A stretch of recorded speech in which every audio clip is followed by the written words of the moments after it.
All right, everybody. Welcome back to more Whispers in the Woods. Hello. Ambiance. Bookkeeping. I don't think I have any. So we can just kind of jump right into things. Whispers in the Woods. There we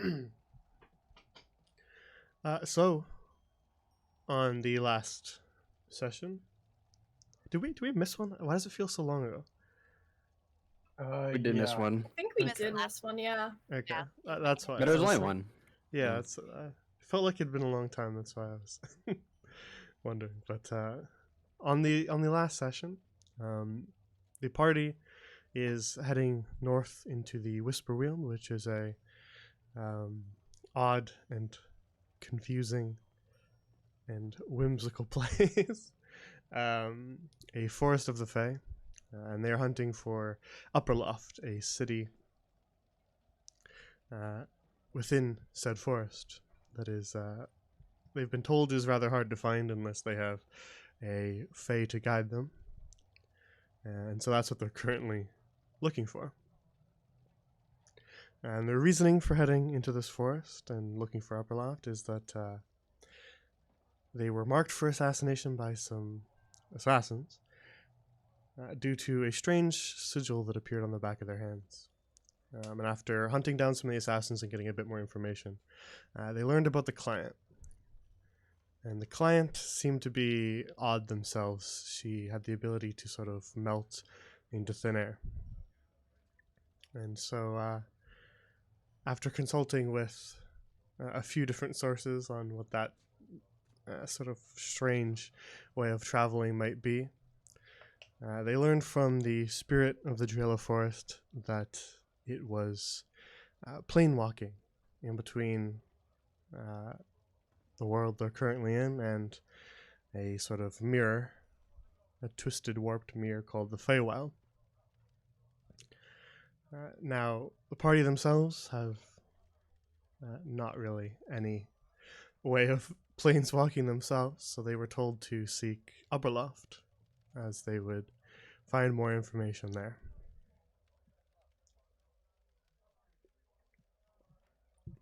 Now, in the more immediate past, the party wandering through a part of the Whisperweald called the Fungal Grove, with massive mushrooms everywhere, were attacked by a large myconid beast in the vague shape of a bear that they managed to fight off, in spite of the fact that an odd little fey trick and enchantment on them as they had slept switched all their health pools. But they managed to survive and defeat the creatures, and we ended right at the end of that combat encounter. So, getting right back into it.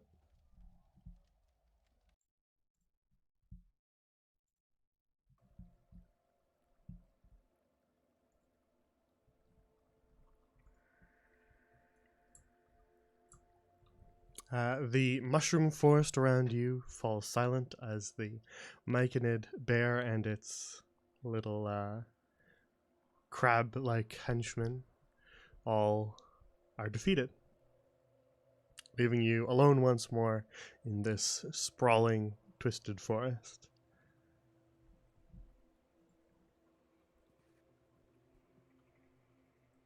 That was fucking horrifying. The little crabs are adorable, though. It's a shame we had to kill them. Okay. Are I'm they? not gonna judge that one, but yeah, you know what? I'm with you. I fall in love with weird things. I'm with that. Oh, I guess so. Shouldn't you love all creatures of nature as a druid, Sybil? Do you know how many creatures of nature we have brutally killed these last few weeks? At least two. Yes, but they were all ugly. Not like this little guy. Hang on. Ugliness is a matter of perspective. And your And my perspective is perspective heavily is that distorted. is horrible. His eyes are so lovely. Yeah, Those You re- veins. Jeez, the spiders looked cuter in the dungeon. I'll take a spider. Fuck the crabs. To each their own, I suppose. You want to eat that one? No, You want to eat berry? certainly not. Yeah, how's Barry? Here, come here, little guy. How is Barry? He's still perched up on your shoulder. Hmm. Forever love Barry. I about to say he's like gone or something. Ah, he's, He's where, flew away. where he's been told until you tell him to do something else. Can you tell him to commit war crimes? Give it a shot. Is there a war for him to commit crimes in right now? Technically, you don't have to be in war to commit a war crime. Murder everyone. Murder. For instance, when we killed the cat, we technically committed a war crime. Okay, fuck that cat. I think Cat he had just it coming. committed a normal crime with. It was a justified crime. Thank you very A much. civilian It was from a not. land that we are not from. Not civilian. Therefore, a war Not crime. in my book. Don't do my blueberry wrong. Alright, anyway, let's keep going. Yeah. Perhaps we should take a break for a moment. We Yeah, I have feel been a little walking sad. for a bit. I Didn't feel we that. Alright. Oh yeah. Very well, very well. By that, I presume you mean a short rest. You presume correctly. All right. No, a medium rest. Medium rest actually take away health. Sorry. No. All right. Then you find as comfortable as a spot as you can find amongst the mushrooms. Martos climbing up the stalk of one of the large flat-topped mushrooms to find a place to rest, Gotta get comfy. and can spend the hour as you wish. As the go ahead. I'm just gonna chill here and watch the mushroom bear thing and make sure it doesn't come back to life while we're chilling. Fair enough. I'm doing hit die math.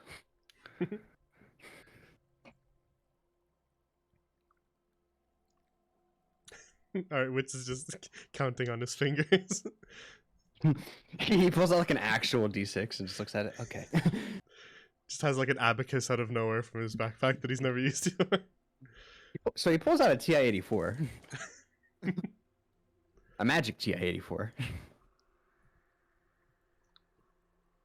Alright, then the odd, unfamiliar noises of this whisper world echo out around you as you take a moment to patch up a few of your wounds and prepare yourselves to continue on your way.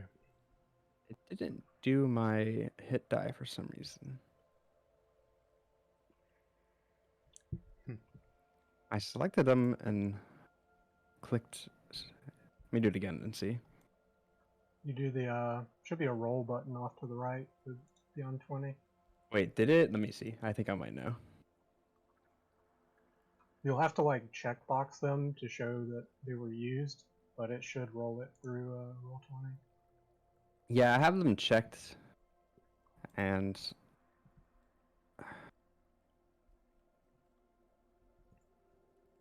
yeah, let me make sure my. No, that's not causing it. Yeah, I don't see your roll.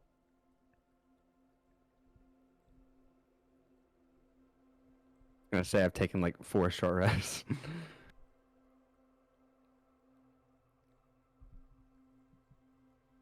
Yeah, I really. You can always just roll it manually. Yeah, I'm it's not working right now. Just roll manual. Alright. I'm gonna do 2 dice.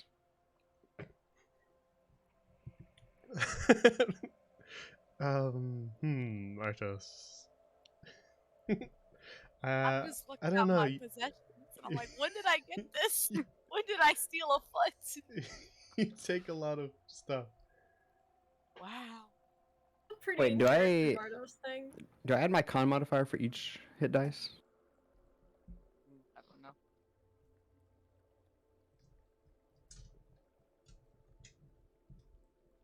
so. For hit dice? Yeah. Or is it just for the? I think it should be for each one because it says 1d6 plus 2, but I don't know if Yeah. that's It's your Okay. con. Yeah, your con. okay. So I'll just add +4 on the roll, and so I'm rolling 2. Sorry, I was reading Martos's items. What? I was asking if I have to add the con. I get to add yeah, the con yeah, yeah. modifier to each hit dice. Yeah, yeah. Watch, it's gonna be like a 1 now each. I rolled 2s on mine. I got a 1d10 hit dice. Or hit die. Perfect. It's fine. Alright. And then I'm gonna use Arcane Recovery. All right.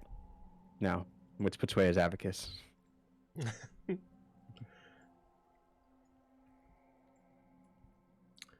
All right. Then you take a moment to rest and feeling a little more refreshed, each of you.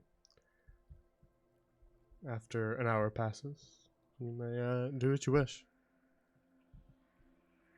Well, I don't think I said it was too late in the day at the moment. I honestly don't remember what time I said it was. Does anybody else? I'm pretty sure it was maybe around like midday, That's what I was going maybe to a guess. little later. Yeah, Definitely not midday, like early afternoon, something like that. yeah. Okay. Yeah, that's what I would say it was, so I'll go with that.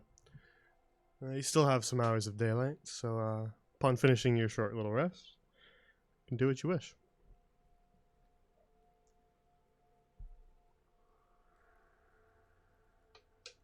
All right then. Shall we carry on?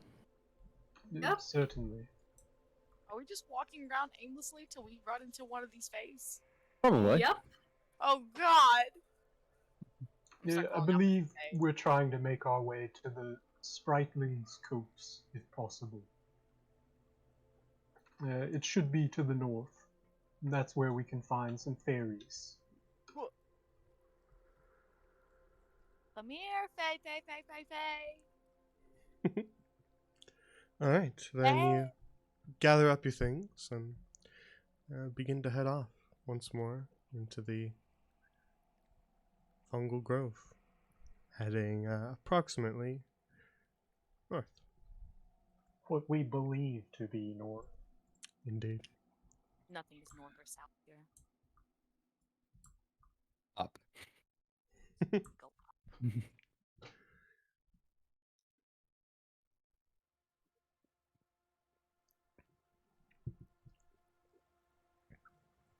So you travel along for a good portion of the day, moving from early afternoon to evening, as it begins to get dark once more in the Fungal Grove. Do we hear any critters moving around, within the grove? You hear sort of weird noises. You don't hear the usual rustle of a bush or the sound of a bird chirping or ticking off from a branch. You just hear strange noises, bubbling noises, odd calls off in the distance that you can't quite place and haven't heard before, and the occasional long sort of whale-esque call of those giant snails you met before, far off in the distance. But you don't hear the usual forest noises, no wolves, nothing of the like. Spooky. Spook.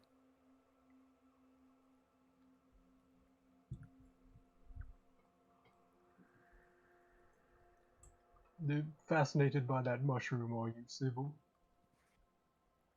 Mushrooms are interesting, okay? I agree. This When one they're doesn't not like alive and me. trying to kill us. Oh, That sorry. too. That too. No. Oh, what do you mean? That was my favorite one.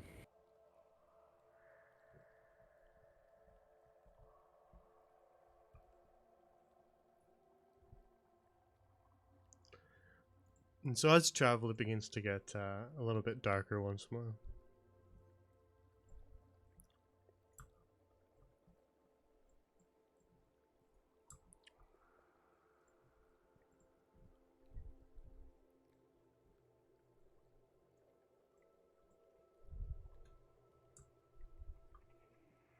as another day passes you by in the Whisper Wheel.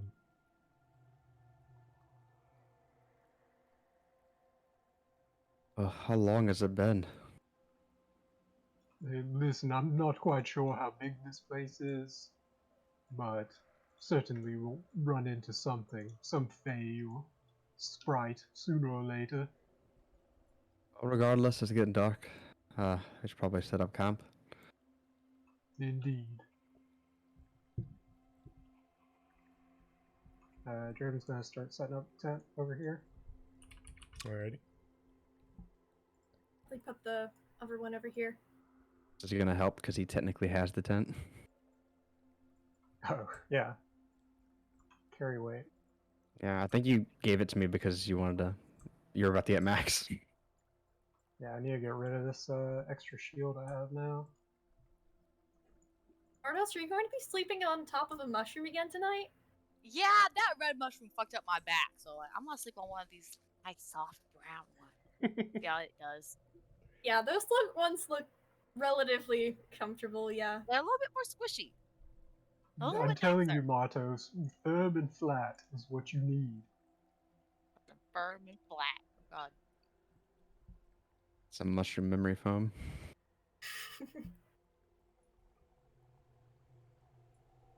Alrighty then, I guess that means Motos has first watch. I'll take second. I'll go third. Oh, morning. As you all sort of set up your tents and decide where you want to sleep for the night, who's got our highest passive perception? Draven, probably. I got 13. Yeah, that's the highest. Yeah, Sybil's 12. Okay. Draven, your ears kind of perk up as you sort of just start to settle in for the night. You hear off in the distance, to what you suppose may be the west, metallic clanking from out beyond the trees and the mushrooms. Does it sound like it's coming towards us?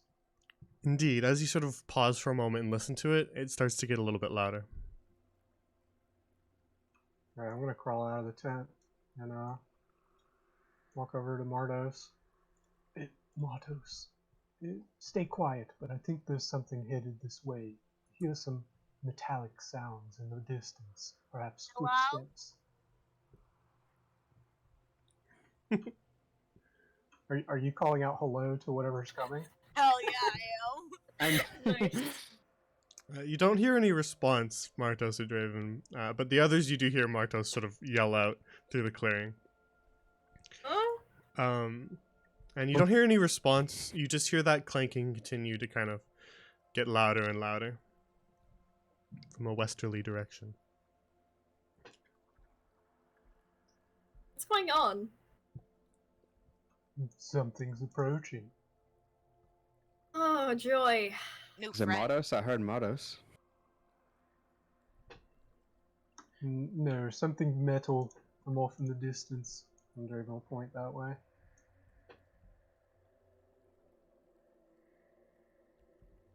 I see. Alright, the clanking continues to grow louder in the silence of night. Is there anything you wish to do? Weapons at the ready, everyone. Yeah, that might be a good idea. Alright,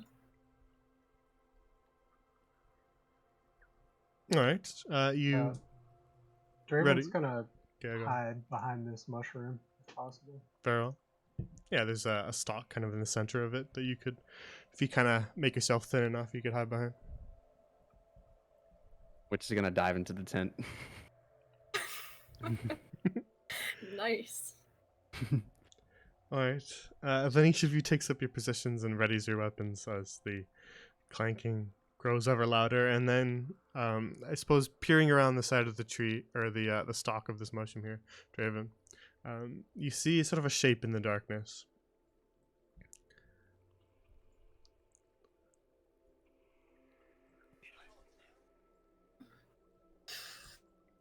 And it just sort of clanks its way towards you, and you can see that it is what at first just looked like a suit of armor, a knight. Then, as it grows a little closer, you see that it is covered in mushrooms growing out of every little crack and seam of the armor, including the visor. Ugh. It's like beelining towards me. It's not sprinting, it's just sort of walking, and that's what's making the clanking noise as it just sort of travels towards this direction. Raven, I dare you to Alright. touch it. I'm just Raven, gonna touch it. keep like pivoting around the mushroom stalk as it goes by. Very well. What do you see?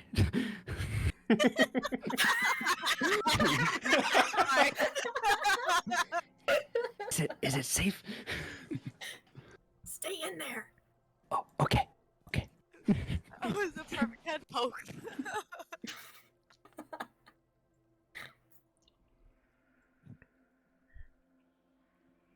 Sybil, I think touch it.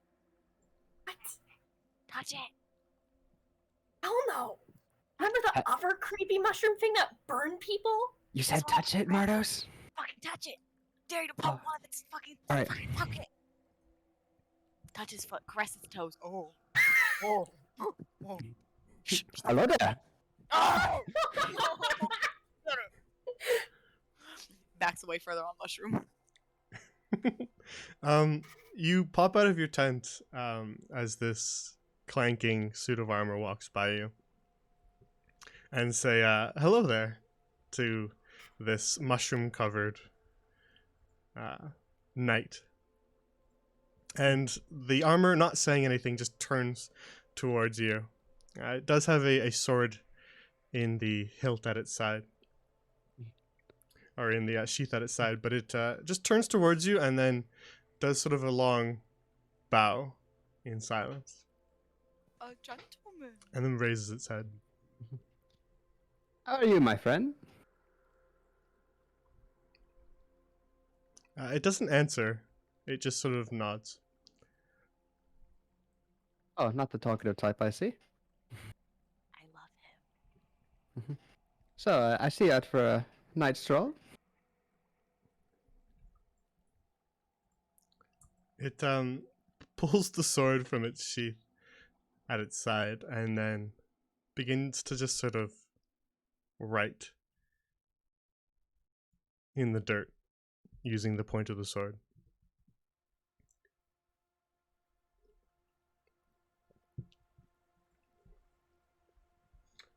And wits, it's not written in a language that you're able to understand. Damn.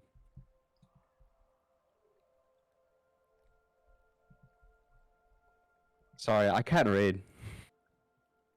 Can I get a closer look? My friends might be Wits. able to read it, though. Is it friend or foe? It looks like a friend. I'm not dead, so I guess it's a friend. Wave to him. Show friendliness. I'm just gonna cautiously approach, just kind of stand on guard, just watch over the situation. Oi, don't start on my friend. No, I'm not attempting to startle him, just making sure we're all safe here. Draven and Sybil, as you creep closer, you can actually read the text that it's written in the dirt with its sword. It just What language reads. is it in? It's in Oh, sorry. Sylvan, and it Oh. just says seeking. Seeking. Seeking what? No, it says. What, Marlos? It uses sort of the metal boot Oh, I of hear its you. armor to sweep the dirt back into a smooth surface, and then begins writing once more with its sword. And after a moment, it carves out new text into the dirt that reads, "My lord."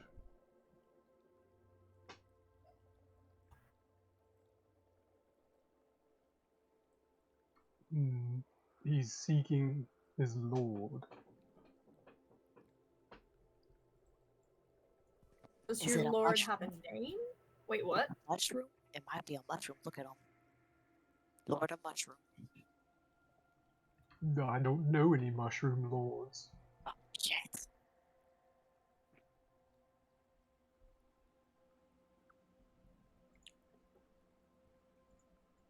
Him. Yeah, go ahead. As you're saying that, it's just smoothing out the You can ask your question, but it's smoothing out the dirt once more after you read out loud what it said. If he's gonna write something else, go ahead, because I'll have something else. He wasn't writing anything. He was just smoothing out in preparation if you were going to ask something. Oh yeah. Well, you see, I'm not sure how we can help you find your lord. Perhaps maybe about this area. However, we are searching for something ourselves. Perhaps you know the way to Upper Loft, or perhaps even the Spritling's Copse. All right. This time, the suit of armor just sort of takes a longer time to scrawl, and it sort of scrawls things in two different sections. The first thing it does is just sort of scrawl out Spritling's Copse North. Yes, no. And then the next thing it scrolls out, sort of separated and further to the right of the first text, is My Lord East. Two different directions there, huh? See the suit of armor just nod. I see. And this lord of yours, is he in trouble? Does he require your aid and ours? It wipes the dirt again and then continues to write with his sword. And when it's finished writing, the text reads, My Lord seeks champions. No, I don't know if I'd call any of us that, but perhaps we could Speak for meet yourself. with this It does lord. sound like a familiar word, actually. Have we heard that somewhere before? Sorry.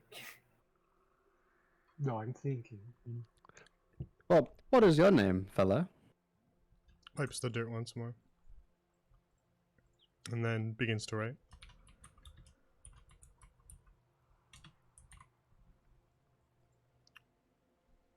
When it finishes, the text reads, Sir Kiniko. That's a nice name. Or are you hungry on your journey? Would you like an apple? Sir Kiniko? Wipes the text once more. And then just scrawls out, not hungry. Okay, very well. Oh, hey guys, can I talk to you about something? Sure. Okay. I think it might be a good idea if we actually help him. We're going against some powerful fey creatures that we don't really understand. And perhaps if this fey lord, if we can get some of their favor, then And gold. maybe gold, maybe not, then we'd Wait, have a no. better chance of survival against the other Fae who clearly want to kill us. Like, thinking long-term goals here. Well, It I am sounds too, good. but that does sound good. I just wonder. Well, Wits offered him an apple, and he said he wasn't hungry. But if he is the mushrooms growing out of that suit, then, well, we know what they eat.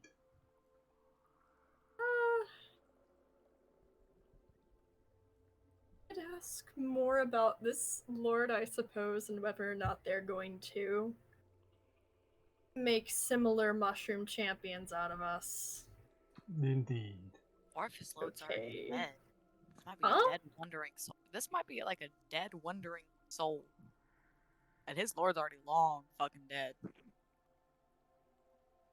But he's just endlessly searching for someone that's dead. That's a fun thought. Could Yeah, be. I'm with it.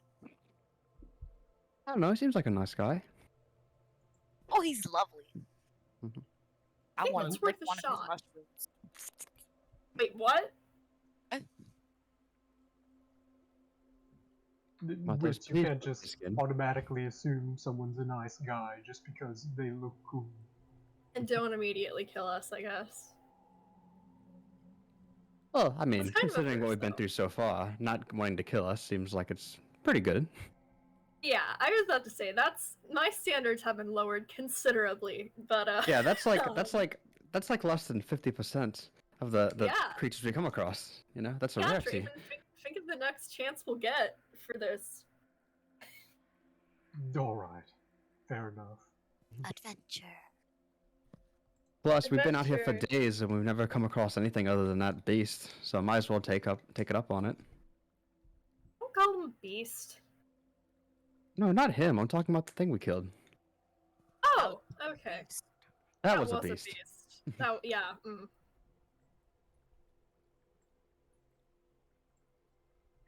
Alright. Yeah, so Kinako,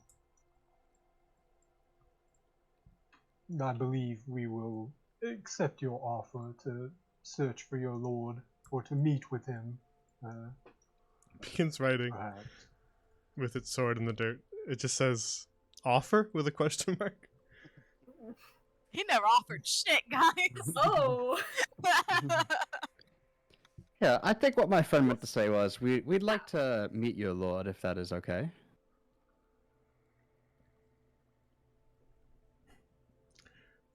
Begins stamping out the dirt and then rewriting. Traven mumbles to himself, "No, I said what I said." The first thing it scrolls is overheard. As Martos was like a mile away from you guys, so there's no way you were Yes. whispering to her. We're loud whispering. It's very obvious what we're saying. So We're just, like, Kineko was, walk up- was We closer just than gather up and start Martos. screaming to each other. What exactly was it he overheard that concerned him? And he continues writing under it, which just says, "My lord, not Fae. Sir Kineko, not Fae." Oh. Yes, it's always good to not assume. Everyone.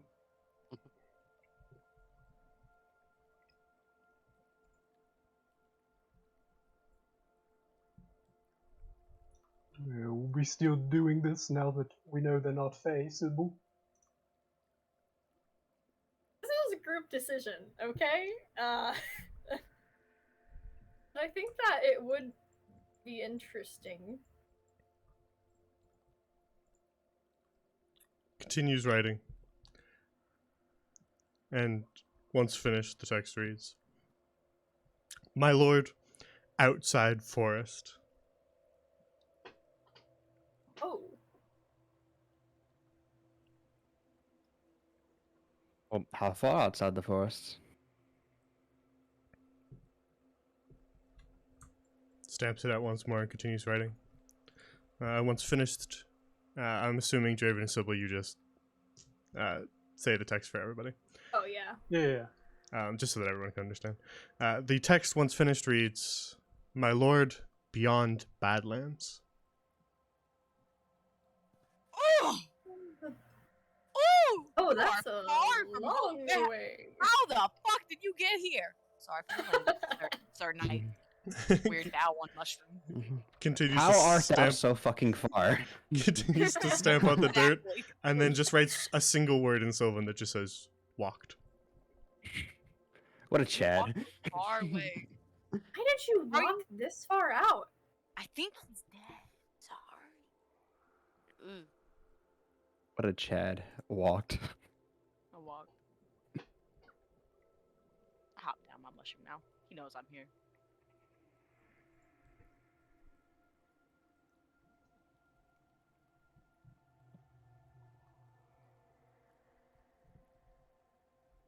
Yeah, well, good luck walking, I guess. Yeah, I'm sorry, but the business we have at the moment is with the Fae. Scrawls out some more text that just reads, "Understand." And then, once you read it, stomps that out again. Scrawl more text that reads, "Good luck." Good luck with your journey as well. Your very long fucking journey. Good luck, friend. Goodbye, friend. Yes, you should spread your spores, colonize, whatever it is you do to a horse or something faster. It'll get you around better than walking. He stamps out the text and then begins to scrawl once more, and this text reads, "Sir Kiniko needs armor." I see. And then stamps that out to rewrite, "Knight needs armor." Well, knights need horses too. They like riding on them and killing people that have nothing to do with them and say that they're taking over their lands, but they're really not. They've been there the whole time, and then the humans just found them. And It Are you stomps. okay, Draven? It stomps all the text out and just writes a single word with a question mark at the end. Horse? yes, horse. A mount, a steed, It creature to ride on. it continues to write sort of off to the left side of the text it just wrote, and it scrawls in the words, "What is horse?"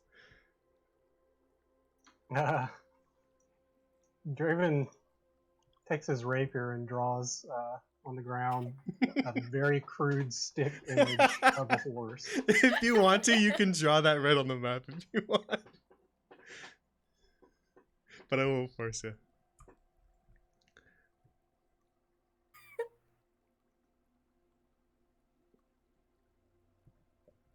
Just like that. Oh god. Damn depressed Yes. horse. The mushroom Like knight this. kicks the dirt once more to clear its text, and then just writes, "Strange beast." Here, Draven, let me show you. Which will use minor illusion to make a small horse. Right on top of where Draven drew it. Oh shit! I just deleted Draven. Yes. Yeah, that but bigger. You resize me, Jay. Tiny horse. Giant Draven. Yes, one of these. It scrawls "horse" now with an exclamation mark beside it in the ground. Yes, knights use those, and they ride on top of them. Yes, and they're quite fast. It kicks the dirt once more and then scrawls, "Thank you for information." They'll be bigger than this, though. Trust me. You could actually sit on them. This one, if you see a horse this size and you sit on it, you'll probably kill it. It just points once more. It looks at you, Wits, and then points once more at, "Thank you for information." course. Well, of course. And Witz will snap his fingers and get rid of the illusion. Bye, tiny horse.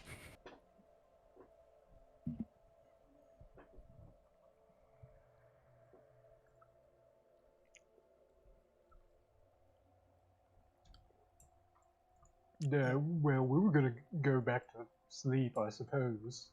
If it's kind of the middle of the night, so Kiniko, you are welcome to stay here if you would like for the night. Though I suppose you may not need rest. He kicks the dirt once more and scrawls, Sir Kiniko, keep traveling. Understood.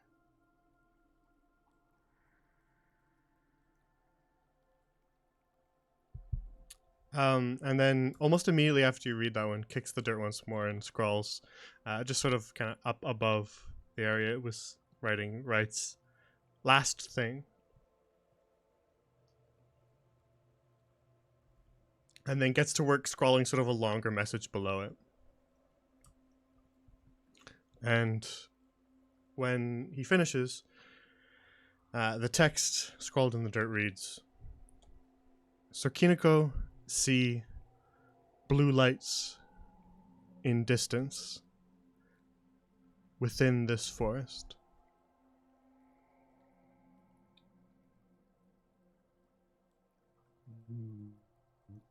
In which direction? Could you point? Now he just points his sword in this direction. And then scrawls once more below the text that he already wrote. Always north. Indeed. Thank you for your assistance then, Sir Kinoko. He kicks the dirt to clear it, then just gives you another deep bow. An apple for your travels? He begins to scrawl. So Kiniko, not eat apples. Oh, okay. Very well. And then gives you like sort of a small little bow, kicks the dirt and begins to quickly scrawl in a more messy hand. Thank you for offer.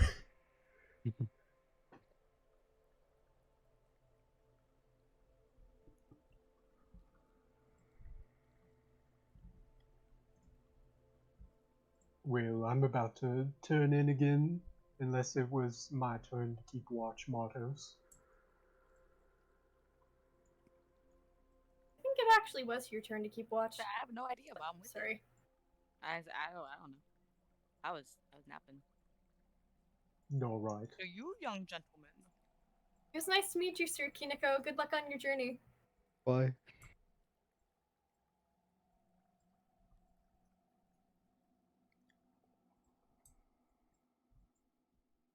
And with that, the armor clanks itself off into the distance, heading further down into the tall stalks of mushrooms, eventually disappearing from sight, though you do hear the clanking of armor for another minute or two after he disappears. I'm telling you, that dude was dead. That is a dead lost soul. He don't eat. He don't sleep. He walk. Just love Got the mushrooms coming out Chad. of his face. I just love the Chad statement. I walked. Walk. That's how I walk. Just felt like such a Giga Chad. Just flexing on us. Yeah, I walked across the entire continent. That's because that man's dead. Alright, Draven's gonna post up by this tree over here and just keep an eye out on the camp. Very well.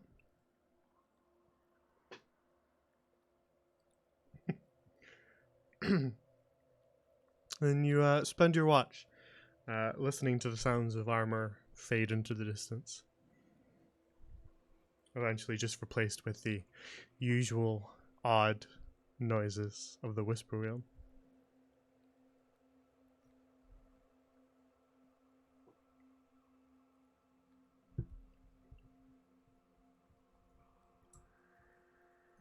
And Draven, your watch passes smoothly.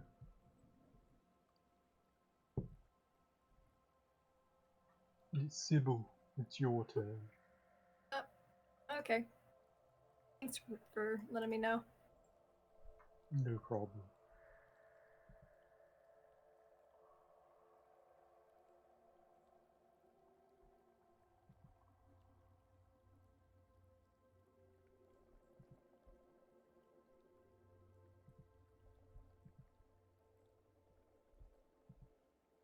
Alright, Sybil, you lean yourself against the stalk of one of the mushrooms and take your watch.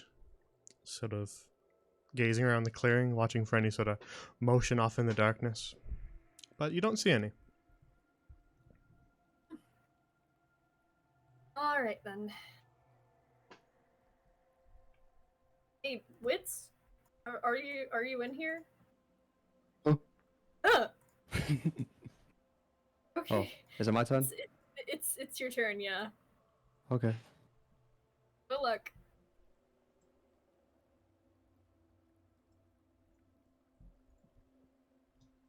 Wits, you take your watch, and one eventful as well.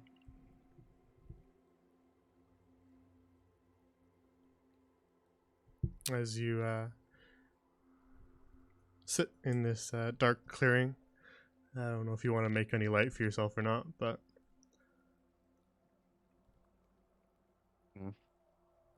What's this? He'll just vibe. alrighty.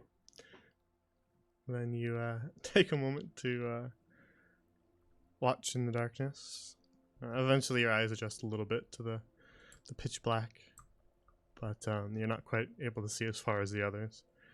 Though what you can see, you don't see anything within. And your watch passes peacefully.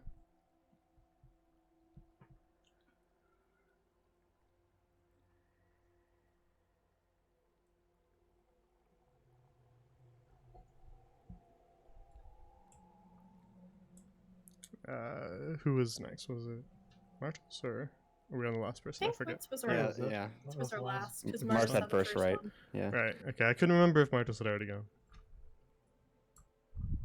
Alrighty. Then Wits, you take watch until the sun begins to rise, and eventually the forest around you begins to lighten, giving you a bit of a better view of your surroundings. And before long, it's dawn.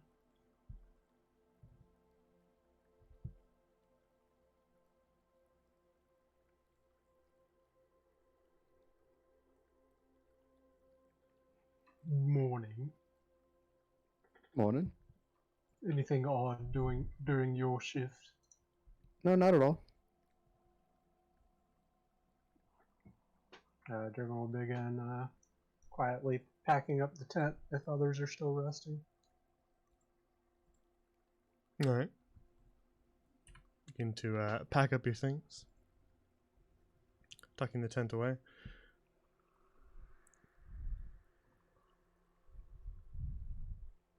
Draven, as you tuck the tent back away in your pack, you notice that something odd is going on with your backpack. Alright, I'm going to take off my backpack and look at it. All right. As you sort of flip it open, you notice that in sort of any of the empty space you had left, there is now soil and actively growing flowers.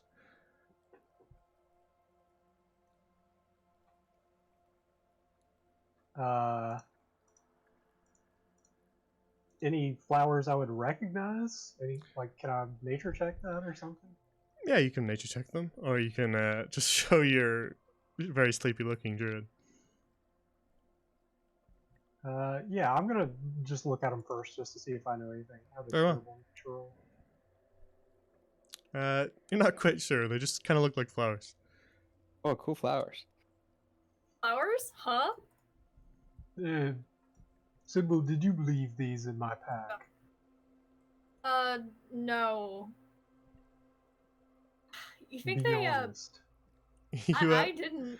you take a look inside of Draven's pack, Sybil, and you see just wildflowers. They're not any particular type of flower, just wildflowers.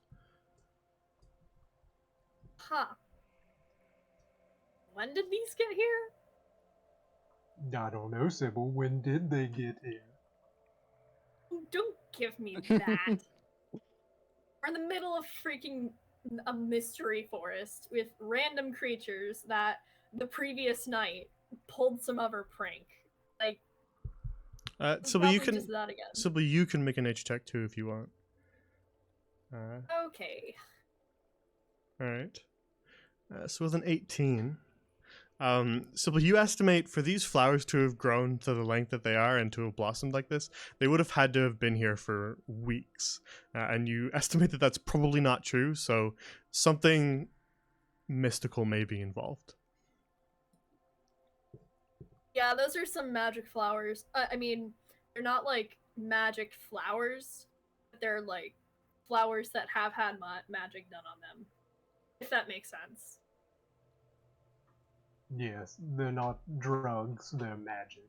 I got it. Well, regardless, I don't want them. Draven just dumps them out on the ground. Oh, Alright, you dump the soil along with it, and they're now just sort of in a pile on the ground.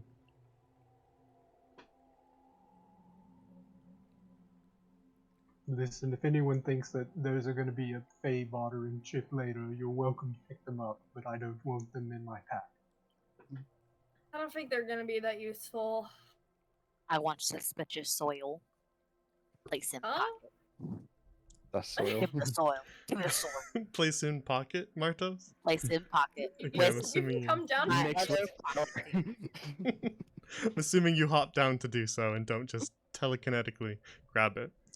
Uses Martos, the force. Martos, you scoop up a bunch of the soil and then go to put it in your pocket. And as you reach your hand into your pocket, you find more soil and more flowers. Oh Yeah. man, Look look at at the all Does it? She has like what? Sand. She's got. Didn't you have It's flour poison- at one It's point? poison pocket sand. Pocket flower. Poison pocket flower. That's what Yeah, I you got. mixed it with the mushroom. There's some mushrooms up in there, And so yeah. basically made a hand grenade with it. Man, now I gotta take that off and put weird soil. Your pants are gonna be so gross if you ever wash them. They're already gross. Joke's on you. Yeah, you but walk just like- through swamp Oh, water. You get wet in there and just stain that shit. Ugh. It's like a kid who just played in like the mud and then just went to go eat without washing their hands. You guys, that's Martos. It's like, I got a very healthy immune system. Man, though, did they Right get from the all of our office. bags? My pocket's got soil in them, so I'm gonna assume so. Oh, I swear. Let's look around and see if there's any soil in his pockets or in his bag. Both. There is flowers growing out of both. Oi! He just like pulls it out of his pockets, pissed off. Yeah, it's not so fun when it's you, huh? Alright, who did this?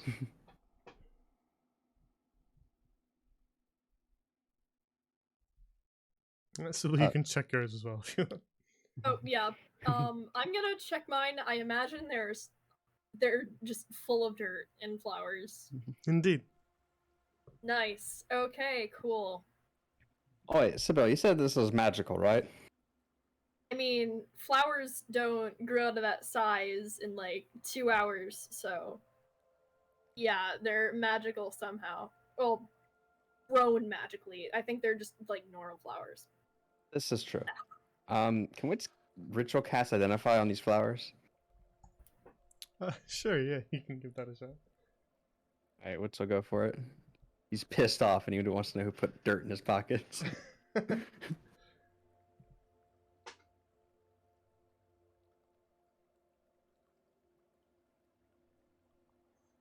All right. Well, when you finish, if there's anything anyone else wants to do while he's virtually casting, you can do so. But otherwise, I will just skip right I through. taste the soil. All right. Certainly does Just taste a like little lick, certainly does taste like dirt, Martos. like normal dirt. We Indeed. got some spice to it. Not normal dirt. Delicious. Wits, you finish casting Identify, and the amount of information you're able to learn is relatively limited, as the flowers do not have properties, uses, they don't require attunement, and they don't have charges. But you can definitely tell that they were accelerated using some form of druidcraft.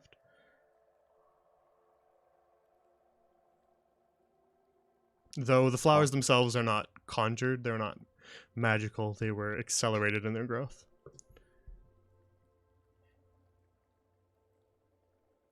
Alright. Some bloke put flowers in our pockets and I don't like it. Agreed. I kind of like it. It's a nice little surprise. I got pocket dirt now. Which just the handful of soil that he had from identifying, he's just gonna like throw at Martis' face. Yeah, you can have it then. Eyes. See pocket dirt. Eyes. I'm fucking blind. We just surrounded by Fae, but like all they want to do is pull pranks on us. Gonna grab you Magic and poke beings, but they're just right in the dicks. face. Yeah, I think that's pretty much how Fae are, honestly. No, Well, according I- to Joe Cat, fairies are assholes, so. yeah. Are there any here now?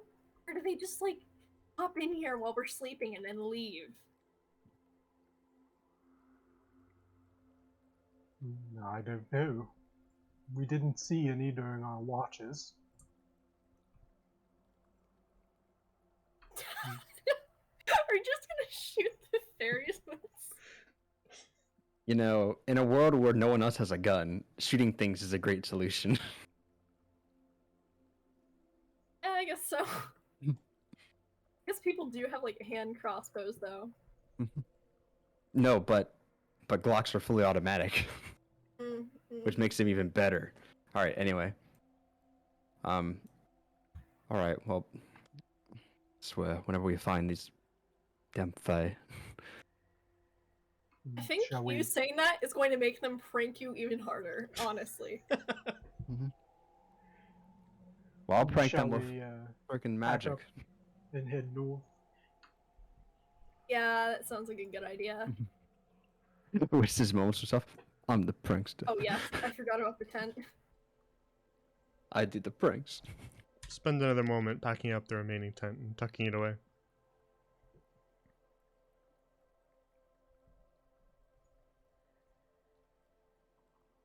Mardos? She's eating the dirt. Leave her alone. I forgot to put Okay. some dirt in my goddamn eye. Shit stings a little bit. Not as bad as sand, I will admit though. Not as fine. It's okay. So in the dim light of dawn, you continue to make your way through the Whisperfield. You can make a survival, or I suppose nature would work too, to attempt to navigate a little better if you wish. Does that work? Well, it's better than anything I would have rolled on survival, so Yeah. it works for me. I appreciate you rolling nature. Alright. Especially with the unlucky rolls from last session. Dude, I got a +3 in survival, but I just always roll like a 2 or something. You weren't meant to survive. If it makes you feel any better, my highest modifier, I haven't rolled once this whole campaign, so. Which one's that? That's typically how it Investigation. works. Investigation? I think either we haven't needed it, or someone else did it before I had a chance to say anything. Yeah, you should speak up. We've definitely done that like at least 5 times.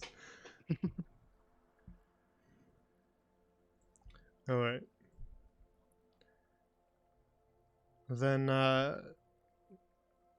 you set off once more, attempting to keep your bearing north as you wander through the fungal grove.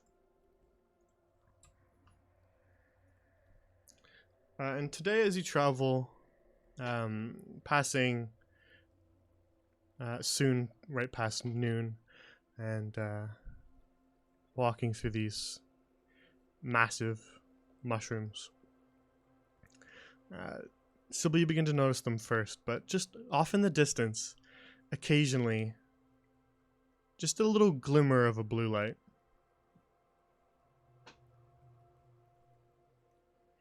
Hey guys,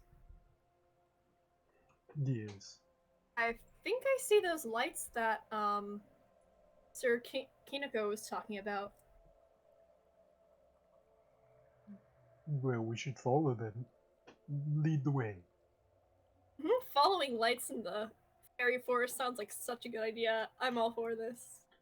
Better than walking around aimlessly for another 3 days. Which structure are lights in? Just north? Yeah, you kind of see them not due north, but just sort of off in that general direction. Occasionally they'll be a little bit northeast, then a little bit northwest, but they just sort of glimmer from beyond the stalks of the mushrooms, very faint and quite far away.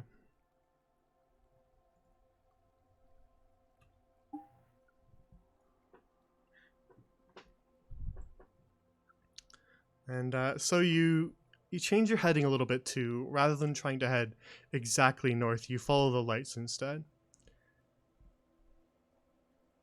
Yeah, so just give me a second. Every time I see Martos sideways, I always just think she's like limbo walking. Crab walking my way up. Yeah. I hate guys. The pain of Roll20 not letting players flip tokens. I know, I really wish they did. I'm pretty sure one day when we first started and I didn't know what I was doing, I spent like a solid hour trying to Google it to see, only to realize that I couldn't do it. Oh, I think a lot of us have been there, man. I was trying to just see if there was anything at all you could do. Yeah, it I did be like like that. spinning in weird directions. Here, I'll just get 2 separate tokens that are facing separate directions, so that I can just switch tokens mid game. Problem solved. You can get the like token that it like slides to the other side or whatever, and it adds like a different token. Or like those tokens are from like the top down, so that I can just turn it whatever way. Oh, you can get tokens that turn into different tokens. But you could just add another token on top of it. Yeah. So like a dude from my buddy Johnny from my Curse of Strahd campaign, he's got token with his hood up and then one with the hood down. And you just like click the little slider and it goes from one to the other. Nice. I love know- that. I know some people that use like they make their tokens like a top-down view so that it looks like their characters are like walking wherever, and then they can just Yeah. turn it whichever way they want to look. So you Yeah, don't really get to see their face. But... yeah. The problem with that is you lose the facial expression. Yeah. Which Yeah, I'm a is, fan of the portraits. Yeah, I like portraits too.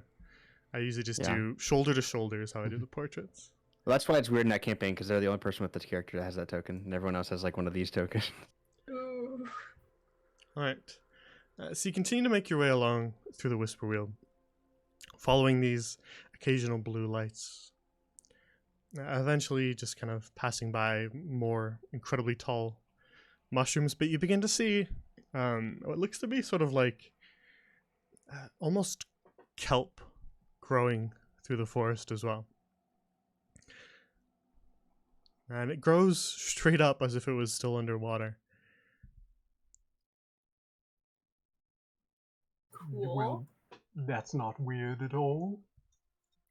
Can I nature check the Yeah. kelp to figure out more about it? Yeah. Nice. Nice. What'd you get? Sorry, I'm on a different tab. 23. 23. Nice. She's pogging on the kelp. All right. There's no particular name for it in common because not many people travel this forest. So you can actually pick if you want.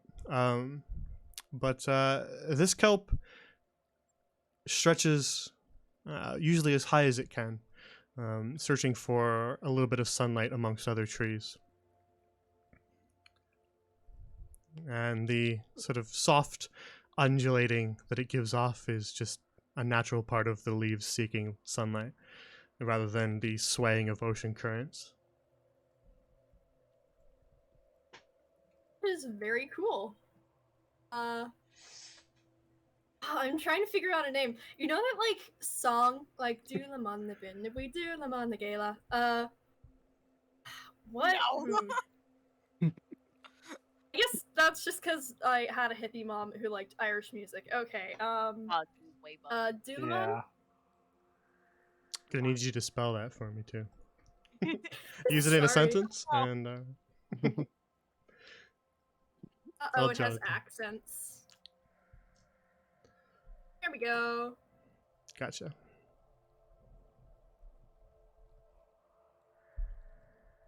Alrighty. And that's what it's called now. Woo. Nice. Do you recognize that kelp symbol? I don't think I've ever seen it before. I don't think many people have seen it before. I don't think people come here. So, oh, I've discovered a new plant. I can name it. Oh All god. right. Fuck it. Yeah. And yeah, okay. I'm calling it Dulamon. Very well. Do we take some as a little specimen? Be like, I found it first, bitches. Heck yeah, I'm taking some. Fuck yeah! We found this shit. Nice. Puts it like in like a resin mold and says, "Look, look at my Dulaman." I found this. Dude, like freaking epoxy resin in Yeah, D&D. yeah, yeah. They sell it. They sell it at the general store. I just want to say, I absolutely love this. Sybil's like the plant nerd that just like goes around collecting stuff. It's like, oh, it's so fascinating. Mhm. Gotta save this. Yeah, and then Mardos collects everything else, including whatever Sybil collects too. Marnos's pockets are full of like dirt and bones, and some Honestly, pockets are full of Mardos is the dried collector. plants. Like honestly. I like stuff. Just weird stuff. But can go have- Mardos collects a lot of things, but I'd say for the most part, she collects things that belong to other people or other creatures. Like Yeah. bones. You can go have a swap meet with the collector. I still got that Get your squirrel face disc back. too.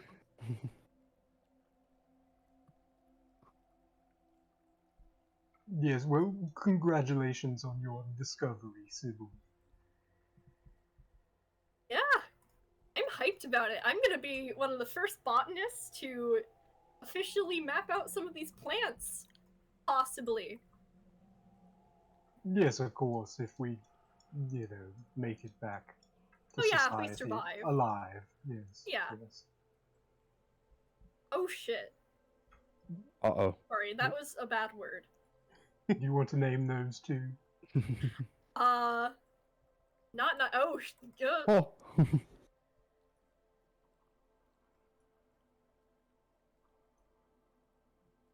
Oh. Oh, perhaps we shouldn't have taken a leap. Yeah. Martos, we might need your axe. I see that. Yeah, y'all look kind of fucked up. We might get trapped in here. It's coming more. Marnos! Charging. Do I go in or go out? Go in or go out? I don't know. Make up your I mind. stand. I'm going Oh, God, out. I believe- Oh, no, no, you're my not. wits can't Oh, run fast you enough. win that. Oh God. As you walk into the center of this clearing and attempt to cross it, large, thick, spiked vines begin to shoot up from the earth below, and they undulate and sort of whip at you as you approach them.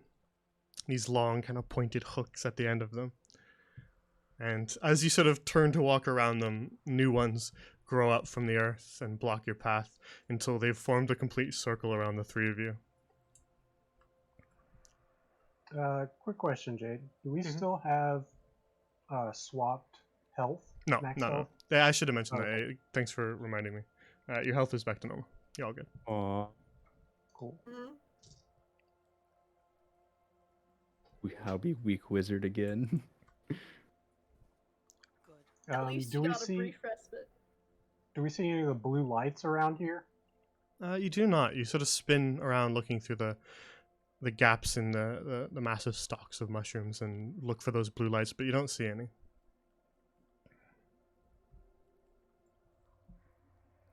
Well, Sybil, you're good with plants.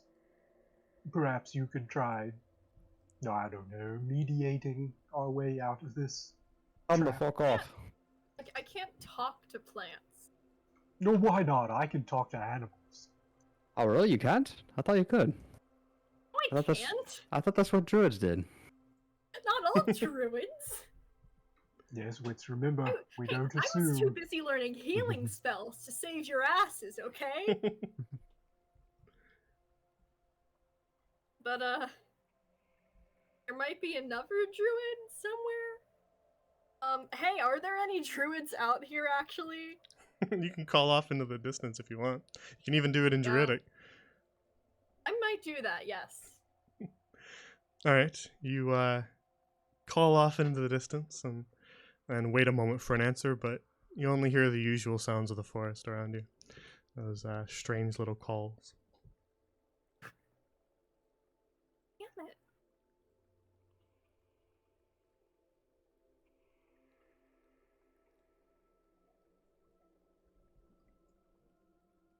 well,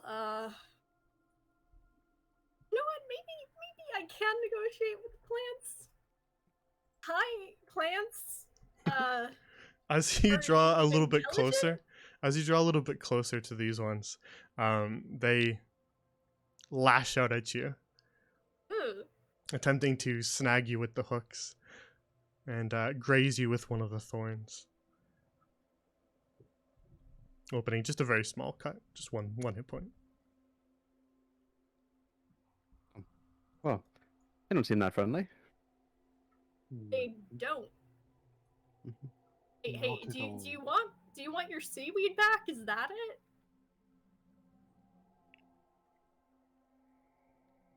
If you're asking for a response, you don't get one.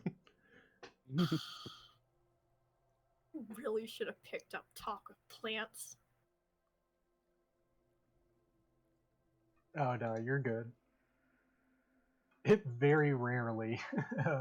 She comes said that in in handy. character. uh, Sorry. yes, well, perhaps whenever we get a bit stronger, you can add it to your repertoire.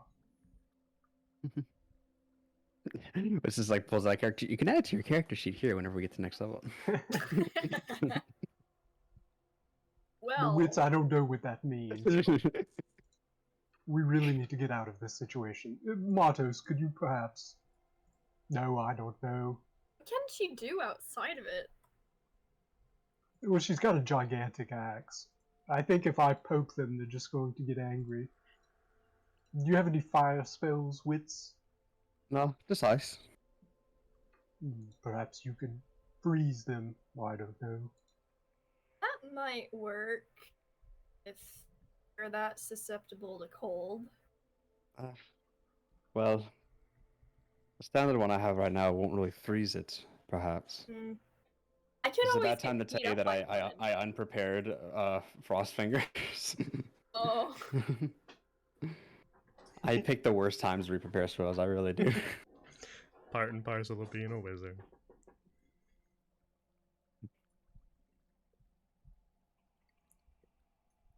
Oh well, we're in a pickle.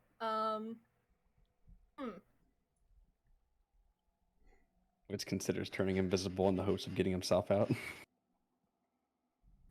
That's an idea. Did you actually turn yourself invisible? No. Okay, just wondering. I wouldn't be surprised if he just gets clotheslined anyway.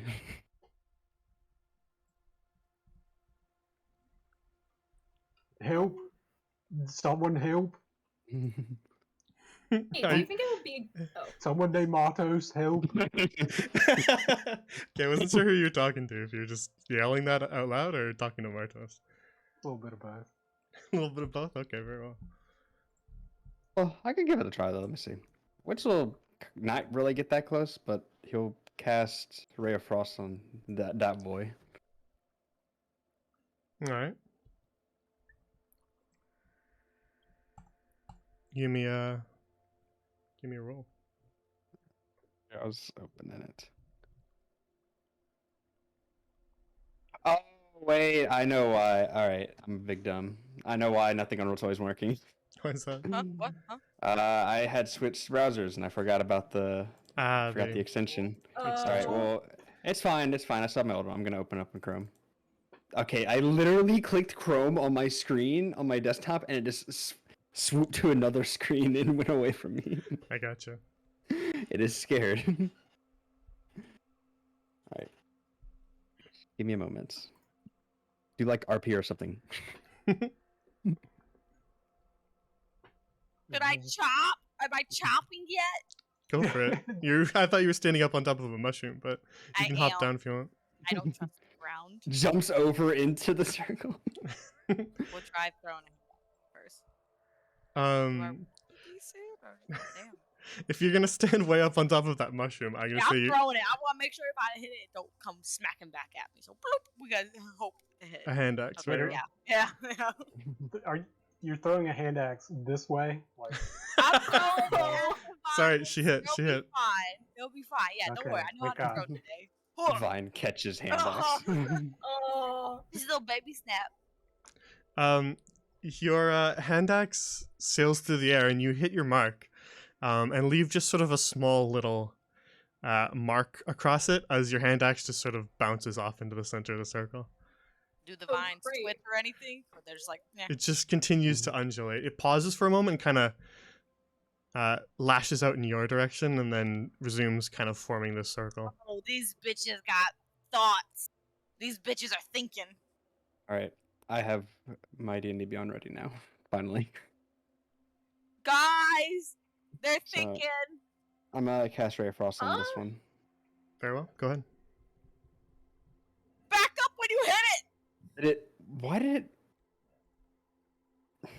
Do I have to open Roll20 in Chrome too? I think you're I'm- fit. I mean, I that's possible, I guess. I don't know. I saw that one pop up there. You got a 21, right? Oh yeah, I did. All right, then you hit. All right, I'm gonna open up in Chrome then. Right, and did that one roll the damage with it or not? I didn't see it. I didn't see it pop up. I just saw that to hit pop up. All right, I just rolled the damage and I'm it's a seeing 6. it. Okay. You blast a ray of frost that sort of envelops part of the vine as it wriggles and leaves a little bit of frost on it, but it's still very much alive and still very much wriggling at a more furious pace now. Alive and pissed. How like long are these, or tall rather? They're quite tall, and they sort of reach out towards you. They're taller than you, and they reach maybe about 10 feet. They sort of lash off in all directions, sometimes upwards, sometimes out straight towards you whenever you get close. But they just kind of form this ring around you of undulating, thorny vines, occasionally smashing into the earth and just kind of causing a big kick up of dust. So like, how much space is in between them? Like, would it theoretically be enough for one of us to like fit through if we were to try to, I don't know, do some acrobatic shit to get through there? Yeah, there'd be enough if you kind of turned sideways, but they are lashing in all directions. Right. So if you were judged by sort of the holes they've popped up out of, yes, there'd be enough space, though they're filling that space with flying tendrils. Right. Right. Can I lasso one? Oh, Using your Uh, rope. Yeah, can I lasso one? I would say it'd be a bit difficult, as it's a um, fast-moving target and you're doing something that you have no experience in, but You know what? It's worth a shot. Jump down here. It's an interesting idea. have fun. Yeah. Will help you a little bit if it works. I'm gonna try to lasso this one. What the fuck would I roll for this? I mean, lassoing is kind of hard to do Yeah, what's a lasso Really hard. roll? if you've never done it before. Exactly, that was sort of my point. Hey, I've tied things up. Now they have it. What? And you saw Graven saw me try to lasso a boar. It went horribly wrong. I could not get it. So I went to just throwing shit at it. So. It doesn't particularly fit any of these. I'll just say sleight of hand. Yeah. Oh, fuck it. Let's go. Should I roll with disadvantage? Yeah. I'm saying, like, I feel like I should. Click, click. All right, 12. Oh, huh. A 12 will be insufficient, Fuck. as this you know vine lashes its way around. It manages to escape you, sliding the end of it over top of the end of the hook. How pointy are these bitches? What's that? Hmm. Pointy are these bitches? How pointy? How pointy are they? Well, they have Oh, baby, quick. they have I gotta play thorns. They have thorns that kind of cover their surface that are about the size of daggers, though they get a little smaller towards the end. And the end sort of forms this hook. The thorns are more concentrated at the hook, though they're a little smaller. And the hook is what it's sort of lashing out with, attempting to grab you. So it's just a ring of giant thorn whips. Can I chop this mushroom top off? Huh. It's a little Your axe isn't here now, isn't it? tall. I have a great axe still, She's so got it's a great okay. axe. Oh, nice. If you want to chop it like right at the top, that'd be a little hard. But you can just chop it like a tree if you wanted. This stem, yeah, the stem can stay. I don't mind. Actually, how heavy is it? I'll figure out after I chop it how heavy it is. I'm gonna chop this fucking mushroom real fast. Okay. I have an idea, but I'll wait. I want to wait and see that first. I moved back a bit. It said mushroom chopped.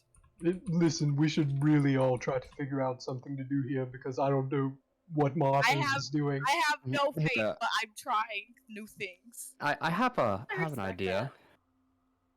Yeah? So, I don't have any fire spells per se, but let me see. Which should still have some alcohol left, right? Oh. Probably. I don't remember Fuck the exact yeah! amount, but All right, I'm gonna try to make a flamethrower. Oh, All right, Draven, I'm gonna need your help with this. What exactly do you need? All right. So Witch is gonna take out his tinderbox and he's gonna hold up, or he's like, all right, I want you to light it, and I want you to kind of hold like a flame or something, like just up. Maybe crouch down to make sure we get a good height on it. sorry. What That's- exactly Why? are you holding up? Wait, the tinderbox just lights it, right? Or is it like actual matches? It's like a matchbox, right? Matchbox, flint, that kind of thing is what it would be. It's not really something that you would light on fire. It'd be something that helps you light something else on fire. Okay. Hmm. I'm guessing there aren't any twigs or anything here. Not particularly. Well, actually, in this wait, thing. I'm an idiot. I'm It's just gonna crafts, torch. But yeah, I was gonna say. Yeah, okay. Witch will just light a torch and hand it to Draven then. Yes, why am I holding this? All right. So let's see. Which one do we want to go for? Maybe this one. Well, that's if we want to help Martos. We could just, go for the ones up here. All right, that's fair enough. She Alright, seems what's- to be finding her own way. All right. So I want you to crouch down, and I want you to hold up the torch and kind of keep your hands away from it as far as you can. Just hold hold it away from you. I mean. Yes, Wits, I'm not going to do that at all. And then Draven's gonna summon his bats to hold the torch, like right there. All right, fair in enough. front. All right. Witch And is going Draven's gonna to back away. Witch is going to take out his flask of alcohol, and I What kind of alcohol was that again? I forgot. think it was rum. Okay. Something like And which rum is like what, 40%, something like that, maybe a little more. something like that. Yeah, should catch on fire. Yeah. So I have a arsonist of a roommate. I've seen him catch a lot of things on fire. I feel like it could. I'd say rum being flammable is a little debatable. Let me make sure I don't have anything else.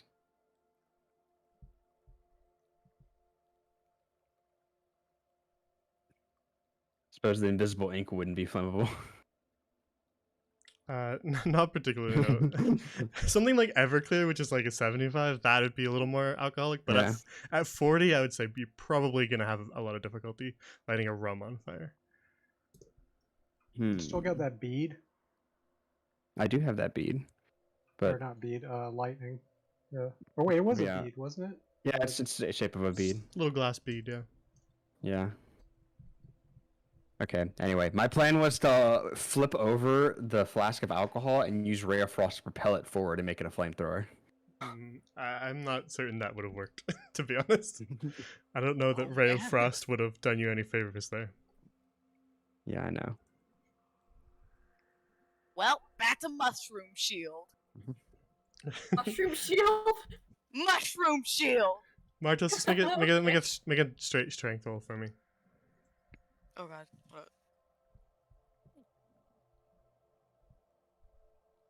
Oh, it's so heavy. It's so heavy. This is a heavy ass mushroom, guys. it Who takes the fuck made this? it takes Martos an extensive amount of time to chop this. She seems to be having a bit of difficulty with the graininess of the stalk, and it takes her quite a long time to chop this. So she's just kind of still hacking away at it, not making a ton of progress. This is a weird ass fucking mushroom, guys. These are advanced mushrooms. Alright, let me make a roll. Just give me a minute. I'll get it eventually, guys. You're doing great, Martos. Keep it up. Oh, the inspiration has fueled me. I still don't know what the hell she's doing. Martos, as you're Let her do it. chopping away at this mushroom, God damn it. you peek up, just kind of glancing up at the top of it, as it kind of sways, and you just see a little creature perched up on top of it, just gazing down at you. Is this okay, sir, ma'am? Sir, ma'am? Thing. Is this okay? I'm gonna keep chopping if it's okay. As you ask him the question, he just sort of says, "There's an easier way, you know. You don't have to be going to such lengths." I kind of enjoy chopping things. That's my thing. But I'm open for suggestions. Well, God, it was a good attempt at least. But thank you. trust me, there's far simpler ways to get out of the hook vine.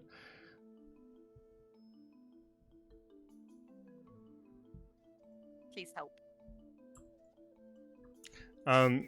He just sort of hops to his feet and strolls across the mushroom to the other side to face the three of you in the center of it, of this circle of vines, and says, "Hello there, you three." Ah, I made a friend.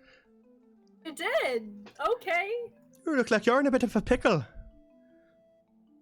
Yes, that's what Sybil said. Well, suppose you're not from around here. Hook vine's not all that complicated. We are very Alright. much not. Alright, then what do you do then? Well, you see, the method that they use to sense ya is a little bit, how do we call it, rudimentary, a little bit simple, I suppose. So all you have to do is confuse it. He just sort of hops off the mushroom and just takes a single step in midair to sort of propel himself forward, and then lands in the center of this circle. Holy fuck, yes, double jump. He is That was sick. he's incredibly short. He barely reaches past your knees, and he's got these long pointed ears. His entire body glows with a blue light. Dude, what is your name, fellow? Well, they call me Gimbal. I'm a fairy. Gimbal, it is a pleasure to meet you. My name is Nice to Draven. meet you, Gimbal. And it's nice to meet you all as well. All right, now, shall we get you out of this little problem you're in? I would appreciate that very much, Gimbal, sir. Trust me, it'll be a little bit faster than waiting for Aston there. I'm doing my best. We believe in you, but yeah. I don't. I'm gonna keep chopping. Fuck you, Wits. All right, now, to get past the hook vine senses, all you have to do is confuse it. Like so. And he just walks backwards, just moonwalking right through the vines, and they don't notice him. See, just walk backwards. Huh. They're Alrighty a little bit simple, these plants. Right? Alright. Guess I'll go first. Or second, or whatever. Yay, Oh, no, go Sybil. ahead, go for it. Alright. You walk backwards, and the vines just ignore you. I can't turn back over. The button is blocking it. Scroll in and out to zoom in and out if you can't find the little button there. Ah, there we go. You can also hold E on your keyboard and mouse wheel. True. I think that wasn't so hard now, was it? If you walk backwards, they think you're walking right into their trap, and they don't notice by the time you're already gone. Thank you. That's No, I'm very going- handy. Yes, Sorry. Gimbal, without that information, we probably would have been there for a long time. Yeah, Modus isn't the brightest of people. I'm still chopping. Fuck you, Wits. To be fair, Wits, we were the ones trapped and she was not, so she's got us there. Someone ought to tell your friend before she spends the rest of the day at that. Maybe if we ask her to, she probably will spend the rest of the day at it. I'll get her. Matos is a strong, independent half-orc that doesn't chop, need chop, much chop. guidance. Hey, Mardos. Well, she needs it, but she won't accept it. Mardos, you're very good at chopping, but chopping isn't needed anymore. God damn it! I'll find you The more chopping. things to chop. But we've been here for a long time, and I don't think we want to spend a longer time here. So I'm fucking leaving my chop. Fuck you. Not you, Sybil. I'm Oh. fucking the mushroom. yeah. Imagine she leaves her axe just out of anger, throws it down, and no one leaves it. All right, Sybil and Martos, as you kind of wind your way back around, you do your best to give the vines a wide berth. Oh. Mardos. I have to get my axe. All right, Moonwalk. walk your way backwards, and the vines let you pass. My axe. See? We're good. Nice and easy.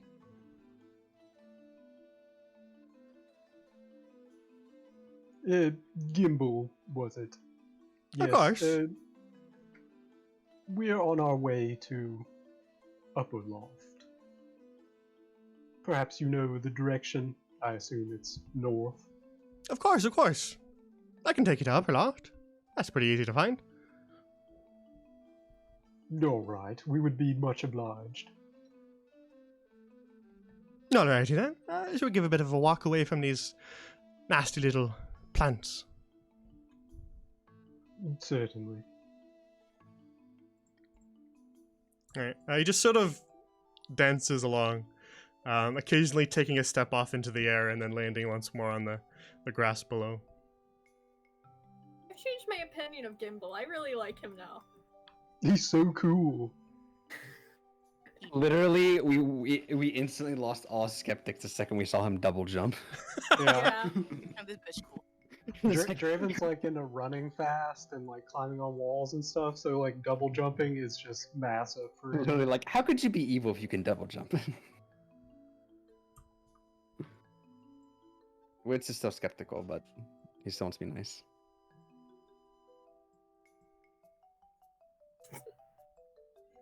Now, tell me, why exactly would you be seeking Upper Loft? Most folks don't exactly wander through these forests.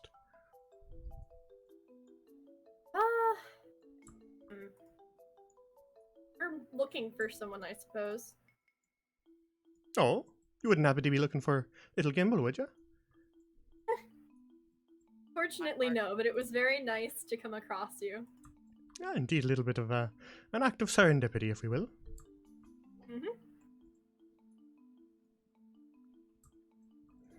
Now, the journey to Upper Loft is not exactly a short distance. It will take us another day or two, and we'll have to pass through the Spritling's Copse, of course. Yes, we were told about that location by snails. And you haven't found it yet? How long have you been in this Well- forest? A few days. Yes. Well, you certainly should have found it by then. I suppose I forget the limitations of the non-Fae. As far as you see, we can find it quite easily. But this forest has a way of throwing off the natural directions of anyone not from it. Yes, certainly. We've been searching for a guide, a fairy, or fae, Well- as you say. Well, you found one. Indeed.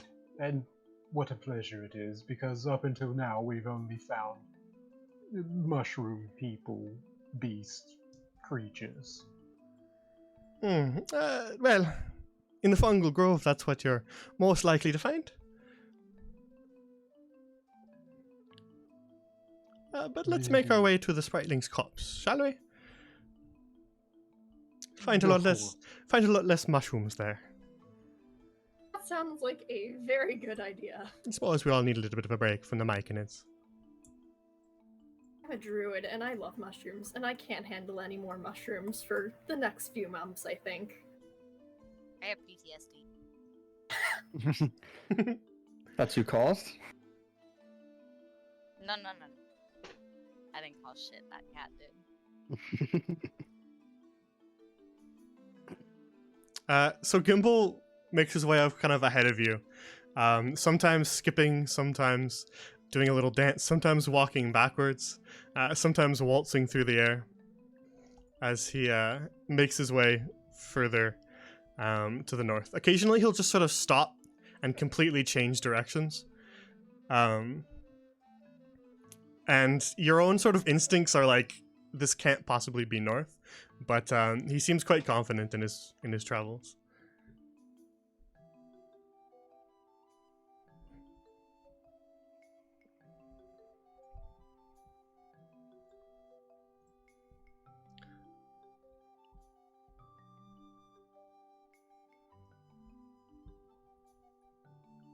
And as you travel along,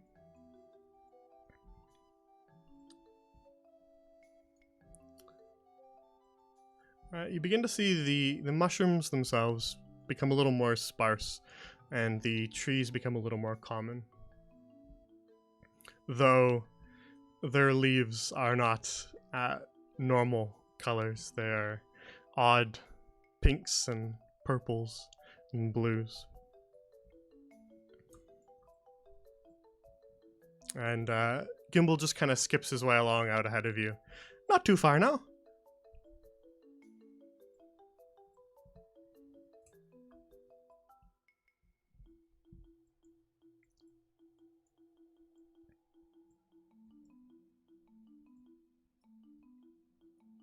You see, you'll feel the forest shift when you leave the fungal grove. A lot less spores flying around in the air and a little more fog. Oh, thank God. This is lovely. I miss normal forests. I'm gonna miss my mushrooms. Those are nice ass pets. Didn't you just say you had PTSD from mushrooms? Living mushrooms, yes. Well, technically, they're all living. And he continues to sort of skip his way along for most of the day, and now you sort of shift into a rather sort of dark forest with tall, many-colored trees and sort of a light layer of fog drifting throughout. Even the fog itself is sort of odd colors. And as Gimbal just sort of skips his way along, never really slowing down in his pace, but occasionally turning around and dancing a little jig on the spot to allow you to catch up if you fall too far behind. And as he just sort of makes his way through the forest, he says, now you are fully into the Spriteling's copse. The home of the sprites, mostly.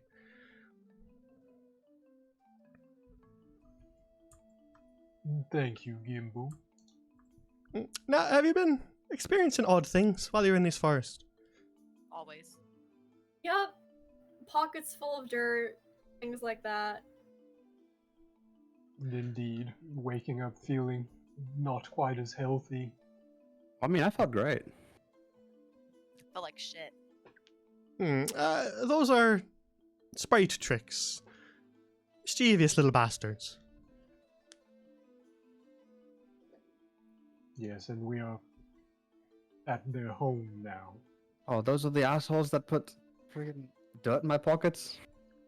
Well, look at it more like children, I suppose. They don't mean any maliciousness by it.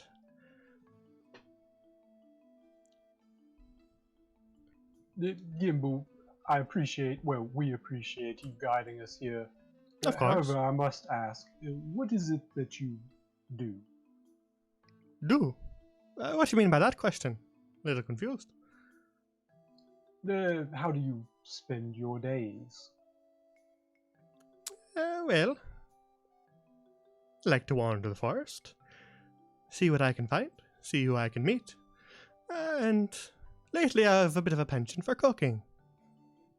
Oh, that's nice. Cooking is very lovely. Do you like cooking meat? I've been known to in the past. That really just depends on what you can find in this forest. Is a little bit of a toss-up sometimes. said that- Indeed. You meet other people sometimes? Mostly little fairy creatures, mischievous little sprites, and other fairies like myself. Not met beings like you in quite some time, though. Alright. Well, thank you. Gimbal, have you ever met any beings with one of these? And then Draven holds up his hand to show the symbol. He's quite short, as I mentioned, so he just kind of hops up and stands in the air to better look at your hand.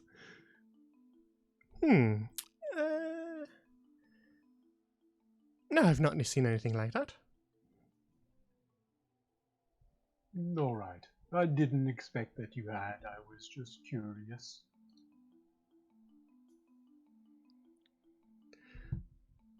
Now, I will have to warn you, there's likely another day or so in our travels. We will need to find somewhere to sleep.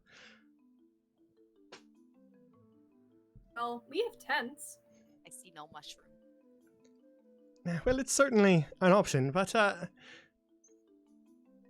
my own house is on the way. If you want to stop by it, I'd gladly let you stay. Could even do some cooking. That would be Ooh. delightful. Thank you, Gimbal. That'd be nice. Love this. Please. Well, certainly sounds like a plan. I think I even have some dried meats. Excellent. Alrighty then, we'll just take a small little detour and we'll stop at my place for the night and then we'll get right along to Upperloft the next day. I will follow your lead, Gimbal. He just sort of skips off, heading a little bit more west than he was earlier, but still traveling north. Right this way then. Draven follows with a bit of pep in his step now.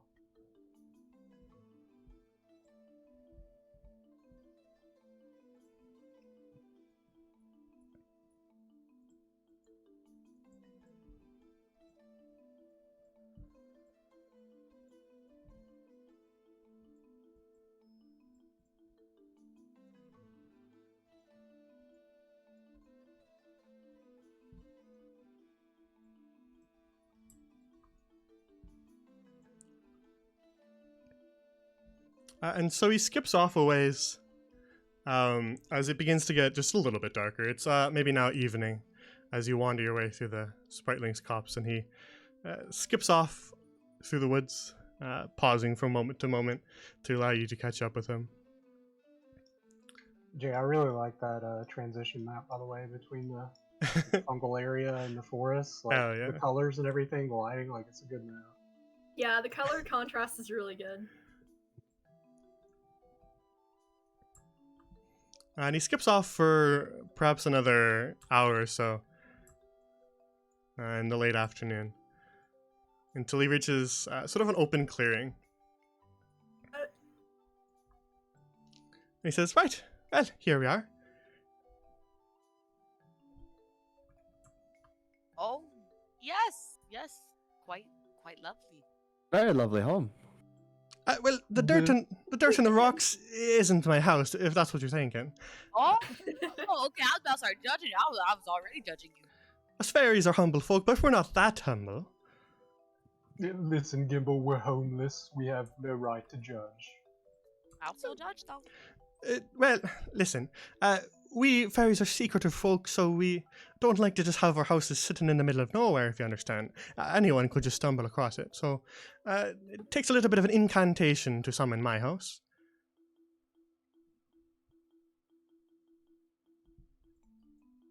Do we need to Okay. cover our ears or something? Is it Not secret? Not quite. I doubt you'd be able to recreate it. Just hold on for a moment. If you stand just sort of, just kind of holds up his hands, doing a bit of a square with his fingers. Just stand sort of in the middle of the clearing, and when I say the spell, it should take us there. Aye, perfect. All right. Where's my stump? Where's my stump? My stump. Over here. All right. Just one moment then. And he just sort of hops up onto the stump and, almost like a conductor in front of an orchestra, just raises his hands. love this man. And he just begins to speak in a language that none of you can understand.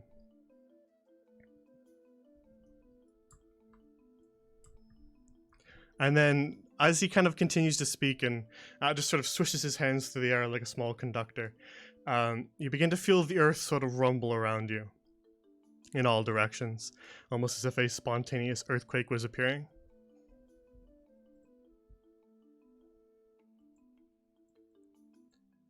All right, almost there. Just another moment. And he gives a few more little dramatic swishes of his hands. Yeah, Draven's just gonna kind of bend his knees a bit and steady himself as it shakes. All right. The earth continues to shake, and it actually grows in intensity, shaking until it feels like a full earthquake below you. And then, suddenly, creatures rocket up out of the ground around you. Large worms with gnashing fangs. You fucking whore. And with a Gimbal, quick no, not you. with a quick little glance over to Gimbal, he just shoots you a toothy little grin and says, I do have to apologize. You all seemed incredibly nice, but it's in my nature. And well, I think it's time we see other people. Here, I'll introduce you. You whore. Oh, And then he just fades away into nothing. Joe is skeptical little fucking asshole. his little toothy grin, the last thing to disappear. Oh, Gimbal, my heart. got Gamble Fell by in love with the Gimbal. whore. Get See- gimbaled! Simple gamble. See, you see why I said I wish I was like Blast. 17?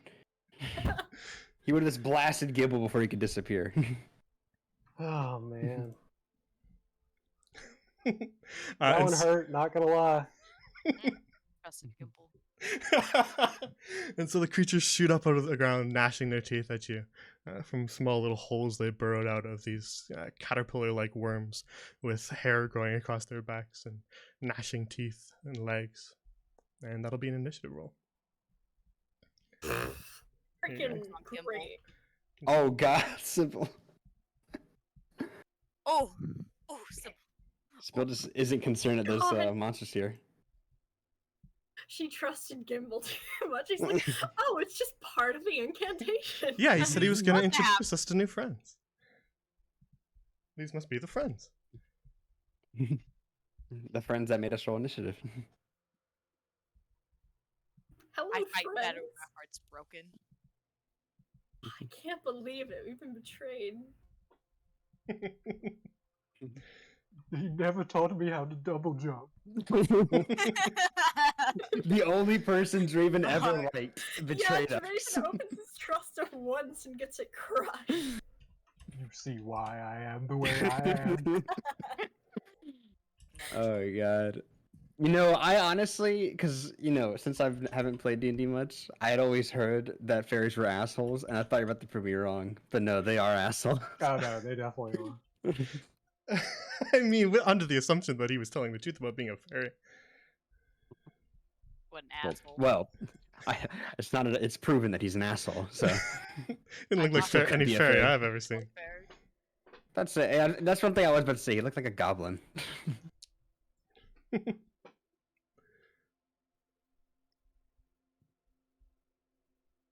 All right. Yeah, which read down in the book. Fairies are assholes. No, he was nice. I Nice liked him. asshole. I'm sure you did. I liked his art at least. His art was pretty nice. Alright, let's do a little banger. I'm willing to give him a second chance. Oh my god. He's so charming, I would give him a second chance. Freaking delightful little dude. Which was always skeptical. There can only be one charming guy in the area. We haven't found him yet. Don't flatter yourself. You know what? Which will just turn invisible and run away. Fuck you. Oh. Alright, so first things first, the worms rocketing up out of the ground, just sort of, you see them scan the environment, and then the one near you, Sybil, burrows back down, forming a new hole and bursting up out of the ground right beside you. Thanks, Hi, Mom. little guy.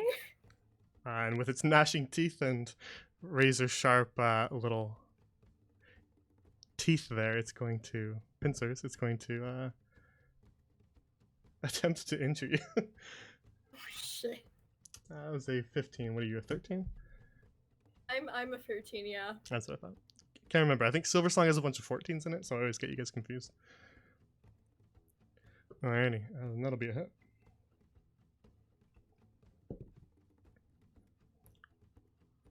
And he sinks his fangs into you for 5 piercing. Oof, I do not like that.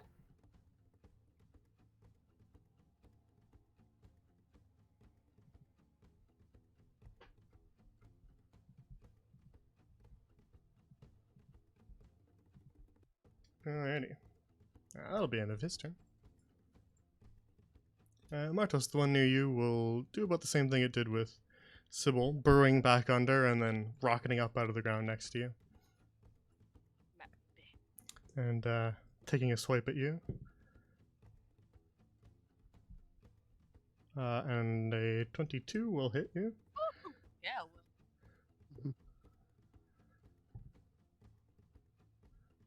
And that'll be 6 piercing.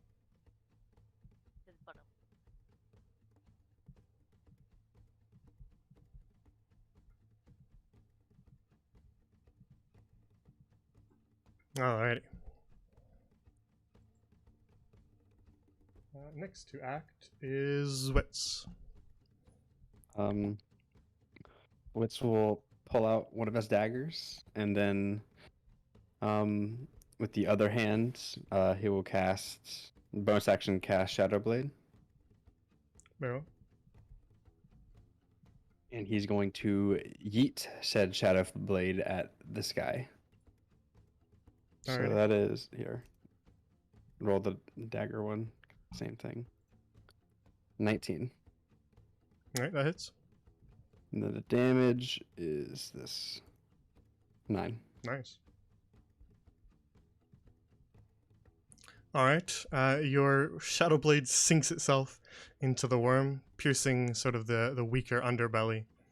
And then, with a shock, you see it just kind of wriggle as the psychic damage is done. Also, while I'm thinking about it, I'm going to remember this time. If it wants to load, here, boom. All right, and that's going to be his turn. Nice, okay. Alright, another one of the worms bursts up out of the ground next to you, Draven. And will attempt to sink its pincers into you. Alright. Though it 16 does not do so. You manage to get your buckler up, and it reflects right off that golden surface with a clang. That'll be the end of its turn, so that brings us to Martos.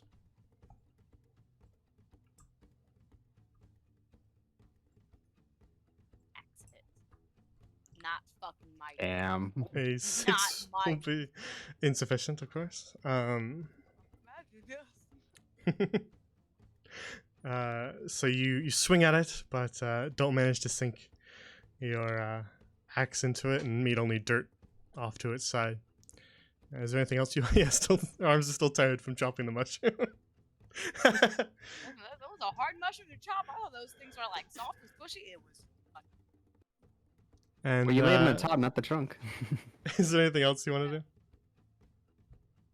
Flick them off. Object interaction. All right, very well. Then next will be Draven. Tempted to fairy fire, but I think I'm just gonna go with the tried and true. I'm gonna hunter's mark the one in front of me. Mhm. And I'm gonna stab this worm with my rapier, hopefully. All right, you take aim for the softer underbelly and make a stab. A stab that is just insufficient. It manages to get its pincers down to reflect your rapier before you can stab it deeper. Alright, these worms are a little tough. That'll be my turn. Alrighty.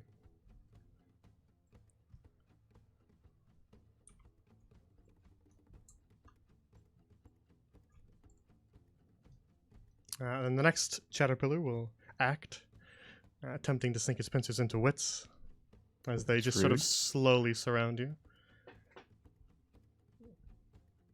Alright, 16 definitely hits Wits. Low ball on the damage, that'll be 4 piercing. And a little con save. Oh, yeah, I forgot about that. Cries. 18. Alright, your Shadow Blade stays. Which will bring us to this, who is going to do the exact same thing. Yeah, I know. I pissed him off a little bit. Yeah, you earned that one's ire. That one's going to hit as well, just barely. That one will do a little bit more damage. That one will do 5 piercing. And then I'll roll my con. 21. Still thinking about that Shadow Blade. Shadow Blade's still up. I know what I should have did that last turn. You are In our situation. battered and slashed by the caterpillar's pincers, but managed to keep your focus and keep Shadow Blade still existing. And that'll bring us to Sybil's turn. Sybil, the creatures have sort of surrounded you all in this clearing, bursting out of the ground ever closer. What are you going to do? Yep. Lately. And that didn't work. An 8 to hit will be insufficient. Shamishly. Dang it. So it just sort of the blunt end of your staff just sort of bounces off the harder top half of the worm. I am having wretched luck today. Fuck you, Draven.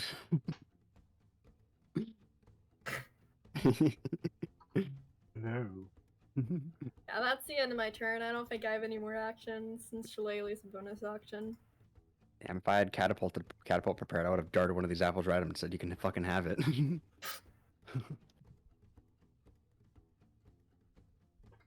Just wanted to double check something, sorry.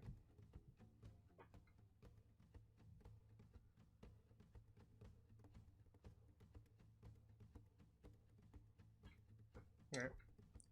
Then we will roll back around to the caterpillar in front of Sybil. He's going to burrow down to avoid her staff and then rocket back up to the side, attempting to bite her once more. And that'll be a hit.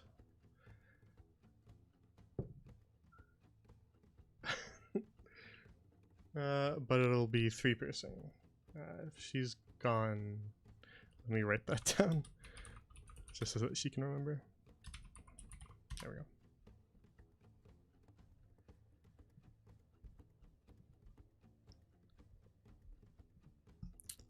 The next caterpillar will attack Martos once more.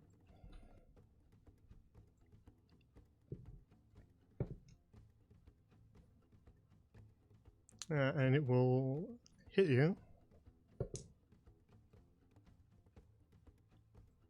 for 6 piercing.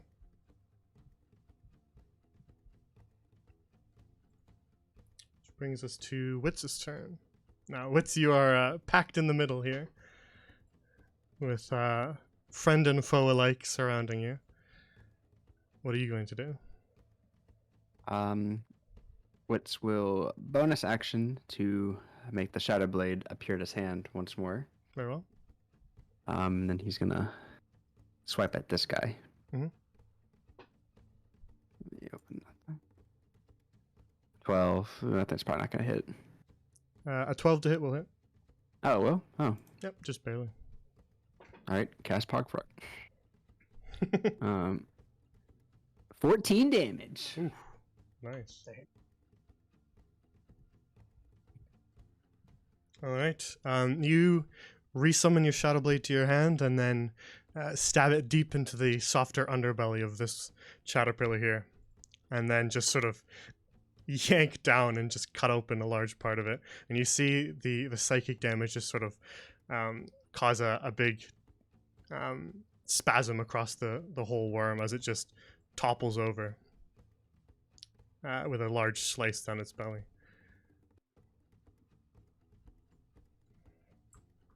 Which just spits on him. Good job, Wits. And that's gonna be his turn. Alrighty. The caterpillar in front of you, Draven, will duck down and reposition, bursting out of the ground once more and attacking. A 17 will hit you. So you got your shield out, so that makes it 16. Right, okay, gotcha. Con save, you save. And you take 4 piercing. Alright, taken.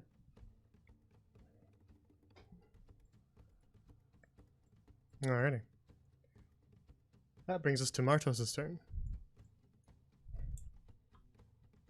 One of the worms falls silent as Wits slays it, but the others are still gnashing their teeth and pincers and squirming their little legs. What are you going to do, Martos?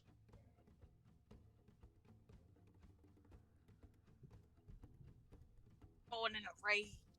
Just a raid. No friends. Very well. That was a horrible choice. And then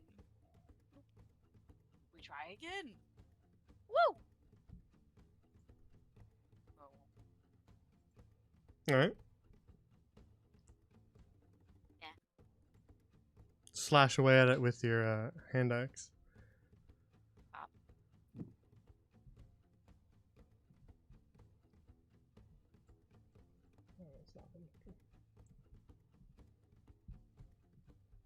And open up a large wound on its softer underbelly.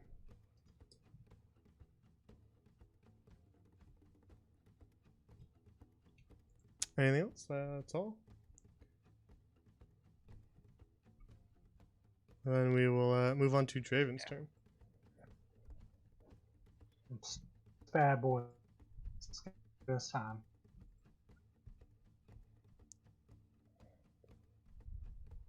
Thirteen Yes. Yes. You and poke. Nice poke. If he's Nice. still alive, I got more damage. 13. It is still alive. What about 20 total? 20 total. Will be sufficient. You aim for a weak point on the softer underbelly, and your gathered swarm surrounds the creature, causing many little bite marks. And as it sort of reels up to try to shake off the bats, you stab your rapier directly into the stomach of this creature and just sort of slash downwards, opening up a large wound on its stomach and causing a bunch of worm viscera to drop out along the floor as it collapses to the ground dead. Excellent. And then I will bonus action move my hunter's mark to this one. Very well.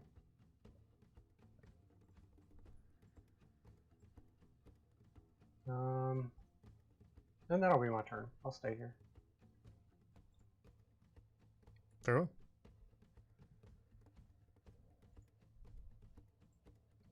Then the one that you shift your attention to will in turn shift its attention to you. Bring it. But it will not hit you. Falling just shy as you manage to get your buckler in the way between you and its gnashing teeth. Yes, you're next, worm. And just hear sort of a horrific grinding as the teeth scrape against the golden shield. Listen, I paid good money for this. Cut it out. And then it will end its turn, which brings us to Sybil. Okay, I'm not good at close range. I have one trick, and it's a bad one. A 6 will be insufficient. You kidding me? I have a +4 on that. Literally rolled like a 4 and then a 2. But Oh, Shillelagh's like on your staff still, so that's just using an action. You still technically have bonus actions.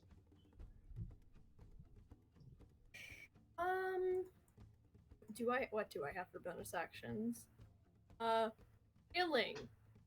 Anybody want healing? I could do some healing. Cool. No, I'm quite fine. D6 for wits. I Not will horrible. take it. All right. Literally anything, if you're healing a wizard, is more than great. Hmm. Even if it was just a 1. True. Sylvia, you spin on the spot and take a moment to heal up some of the injuries Wits has suffered. And I'm presuming ending your turn after that. You don't want to move.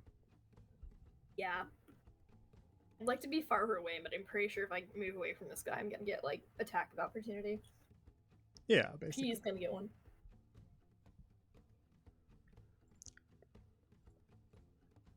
Speaking of, it's going to attack you. Fun? Cool. Okay, does he hit? It rolled a 1, so no, it does not. God. Welcome to the club. He just like writhes on the ground. Like a friggin' what's it? Distracted by a mouse that runs by and attacks that instead. Like an ostrich hitting its head in the ground. Just does that. This is a slinky, like going down the stairs. It just like, goes over, hits the ground. No, not the danger slinkies. Alright, that'll bring us to this one. That will, in turn, take a swing at Martos.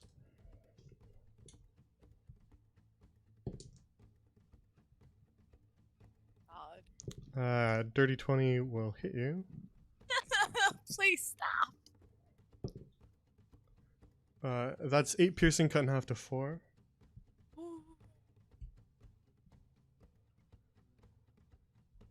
Oh. And that'll bring us to Wits' turn. Alright. Wits will use his shadow knife to attack that boy. Meryl? And that's not hitting, that's 8. Indeed, that is not hitting. Alright, then he'll 2-weapon fighting to slash his dagger at him. Alrighty. That will hit. Alright, so I gotta roll a d4. Yeah! You open Got up him. a small little scratch, just a little hairline along its belly as it dodges out of the way of your first blow. You're not able to sink it very deep. Yeah, take that, bitch. Alright, that's his turn. Wits, your magical dagger is quite impressive, but if you need training on how to wield a regular one, I can teach you. Martos, it's your turn. Oh, I was muted. You already know what we about to do. Kratos? What voice? Oh. Da-da-da-da-da. Please. Please. Yes. Kill. Nice. Kill, God.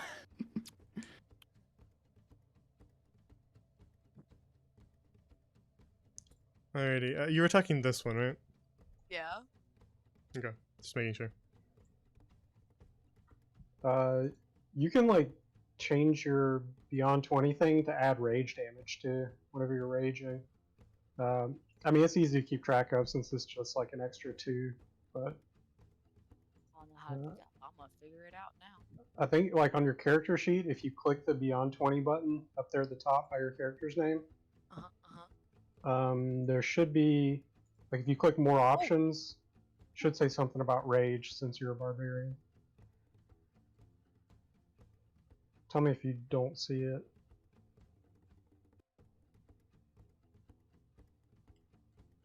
Because I know rogues have the same with sneak attack. They can like toggle it on and off.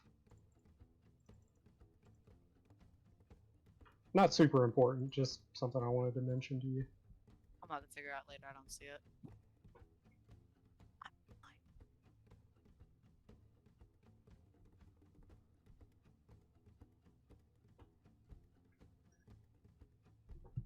Alrighty, that is a lot of damage.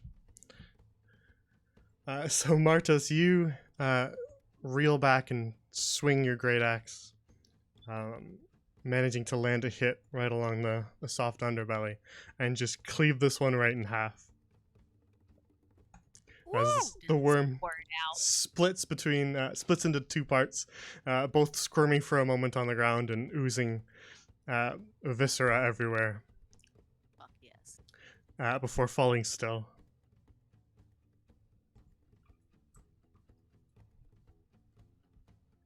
Is there anything else you want to do, Martos?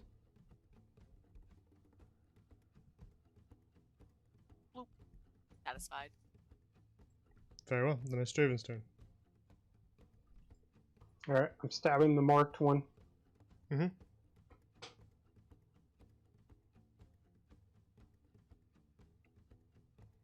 Just kidding. It just barely manages to squirm out of the way, and your rapier just meets air. You didn't get pranked. Get gimbled, haha. If that is the end of your turn, then it will return the favor. Yeah. And will in fact manage to hit you using the opening of your missed lunge. It'll strike. No. Oof. Alright, that's dropped. And that'll be 8 piercing. Alright.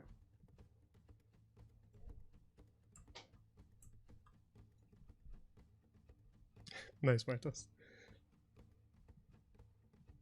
I'm going to do it. I'm going to bite him. Not if I kill him first. Do it. Ending its turn will bring us past a dead one right to Sybil. Cool. Bonk number 3. That was Bonk of your sling. that was your sling, you know, right? Sorry. Okay. Bonk, bonk. There we go. Yay! Alrighty. That will hit, obviously. So roll your damage. Ooh, Yay! nice. Nice. Yeah. Which one is this? B? Miss Bonk.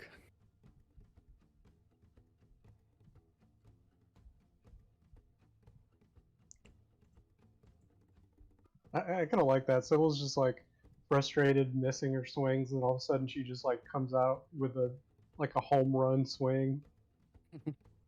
Alright. Makes the one go flying.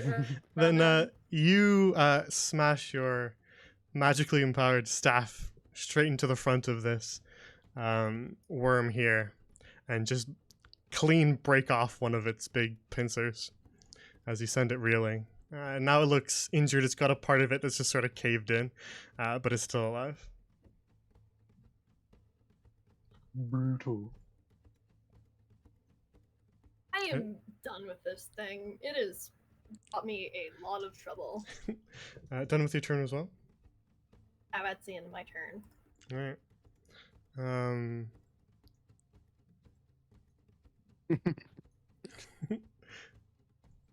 It's gonna attempt to return the favor. Cool.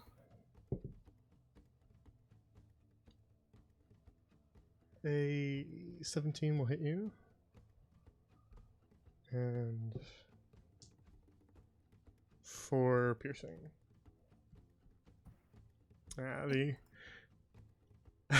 The caterpillar retaliates using its one remaining pincer to stab at you.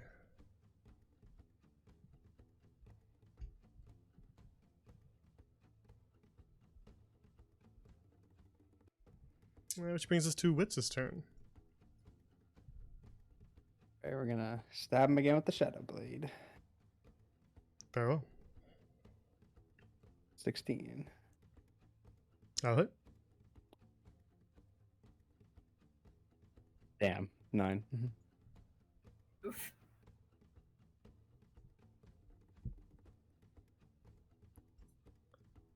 Still got a 6 in there. That's decent. Just Yeah. unfortunate you got that one.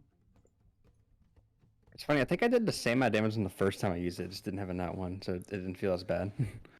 You find an opening and sink your Shadow Blade into the massive worm, sending another shudder of psychic damage through it as it reels back, gnashing its fangs. Is that all? Vince? Then he's gonna use 2-weapon fighting to use the dagger. 13. Hits as well? It's gonna be 1d4. 1 again. Alright. I guess his left hand is just very weak, I guess. You attempt to follow up, but only open a small superficial cut. And if that is the end of your turn, then it is now Martos' turn.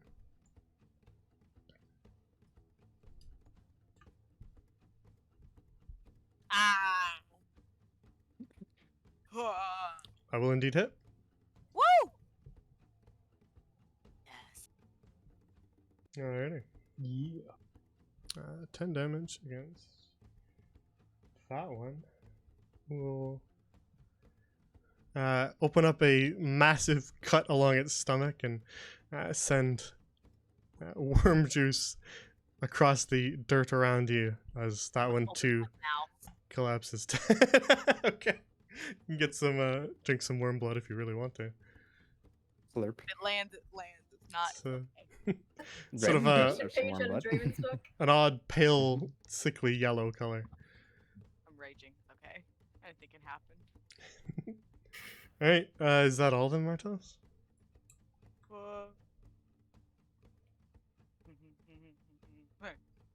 Hey guys, I think y'all need me. Be fun. Alrighty. Alright, now I'm good. Then Draven, it's your turn. Only one of your foes remains. But it seems undeterred.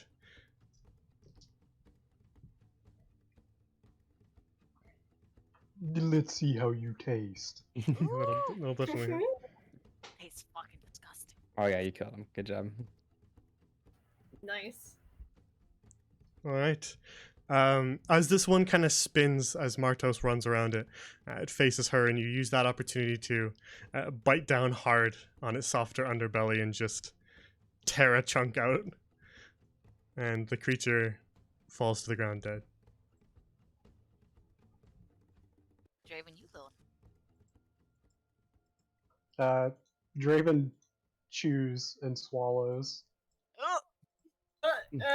How's it taste? It has sort of a very gritty texture to it, and occasionally you find yourself biting into a chunk of harder carapace like a lobster shell. And you do also occasionally get some hairs in there, as these were sort of hairy caterpillars.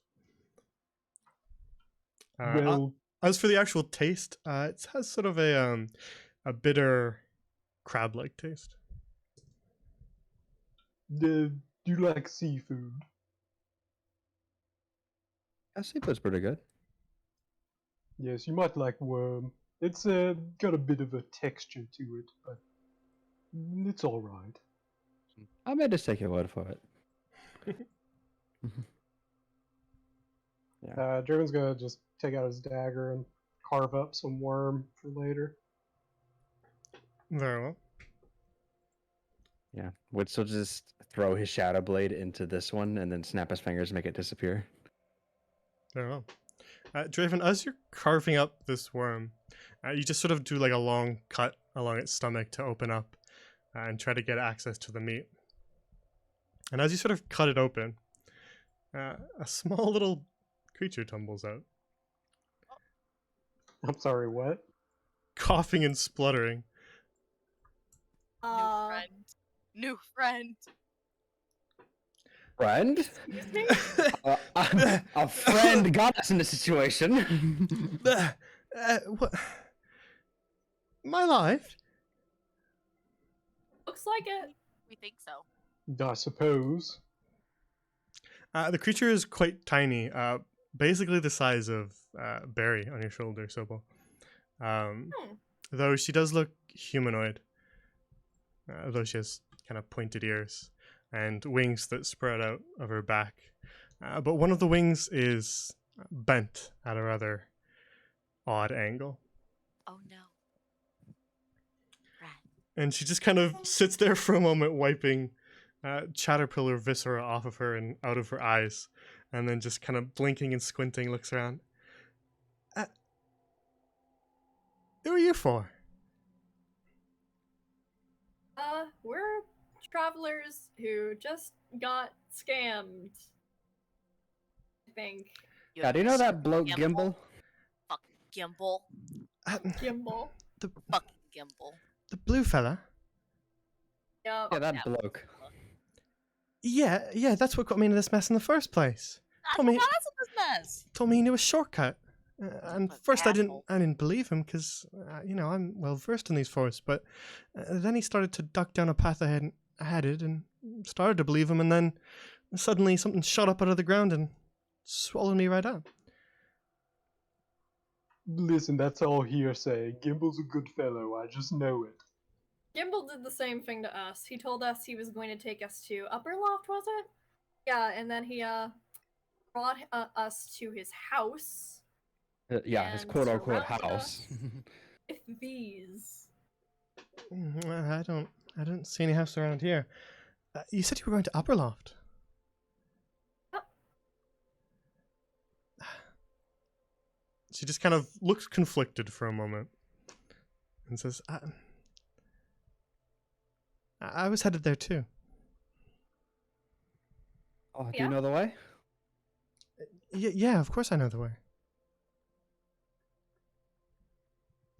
Oh, well, lovely. Can we really trust her?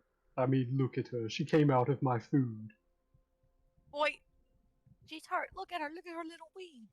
Ah, speaking of that, do you want some help with that?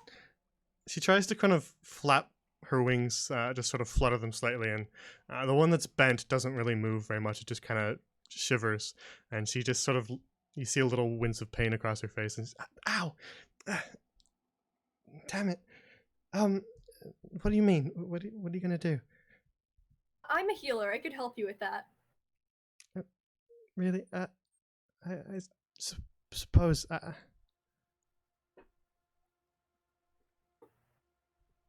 Alright.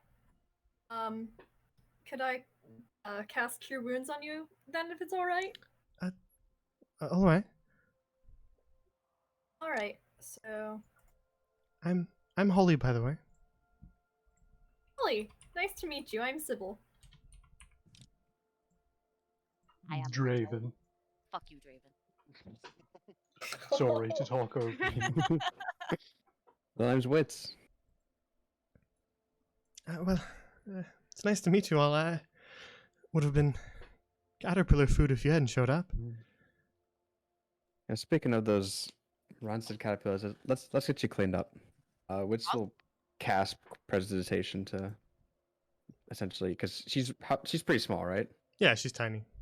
Okay, yeah, then prestidigitation should clean all of her. Yeah, she's so small she could stand on the palm of your hand.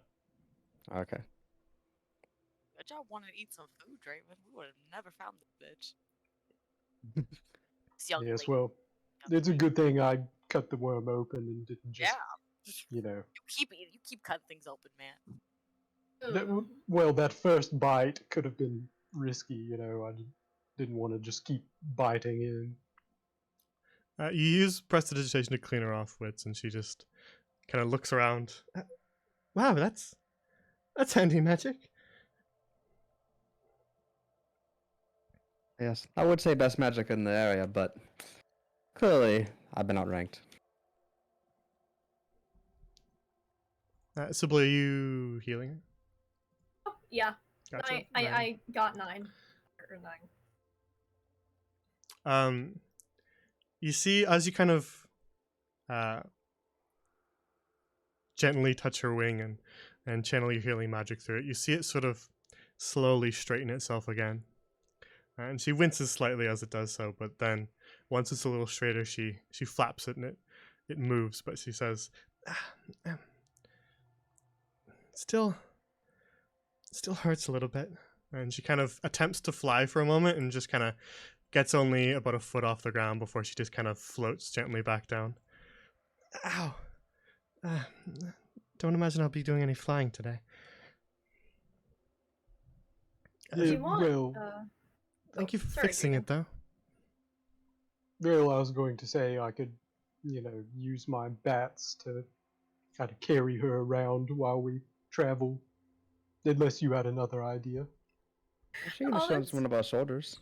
She just kind of turns Yeah. towards you, like, wide-eyed and wondrous. You train bats? You have pet bats? Well, they're spirits of a sort. Forest spirits. Really? I've not seen any forest spirits like that around here. Yes, well, I'm not from here. I'm a lunar elf from Avernin, which is across the sea. And then Draven will conjure the bats out from under his cloak to show her. Yeah, she just sort of still wide-eyed and wondrous, just watches. Wow. Not seen anything like that. Yes, well, it's a family line of magic specifically. And then I'll send the bats over to her and just use them as kind of like a cup, I guess. I don't know. Platform to raise her up. Well, she could probably just perch on one of the bats, even. Yeah, that'll She could work. ride a bat. You send the bats over to her, and she just kind of pulls herself up on top of one of them, riding it like a horse. Wow, this is certainly an interesting way to travel. It's not the flying I'm used to.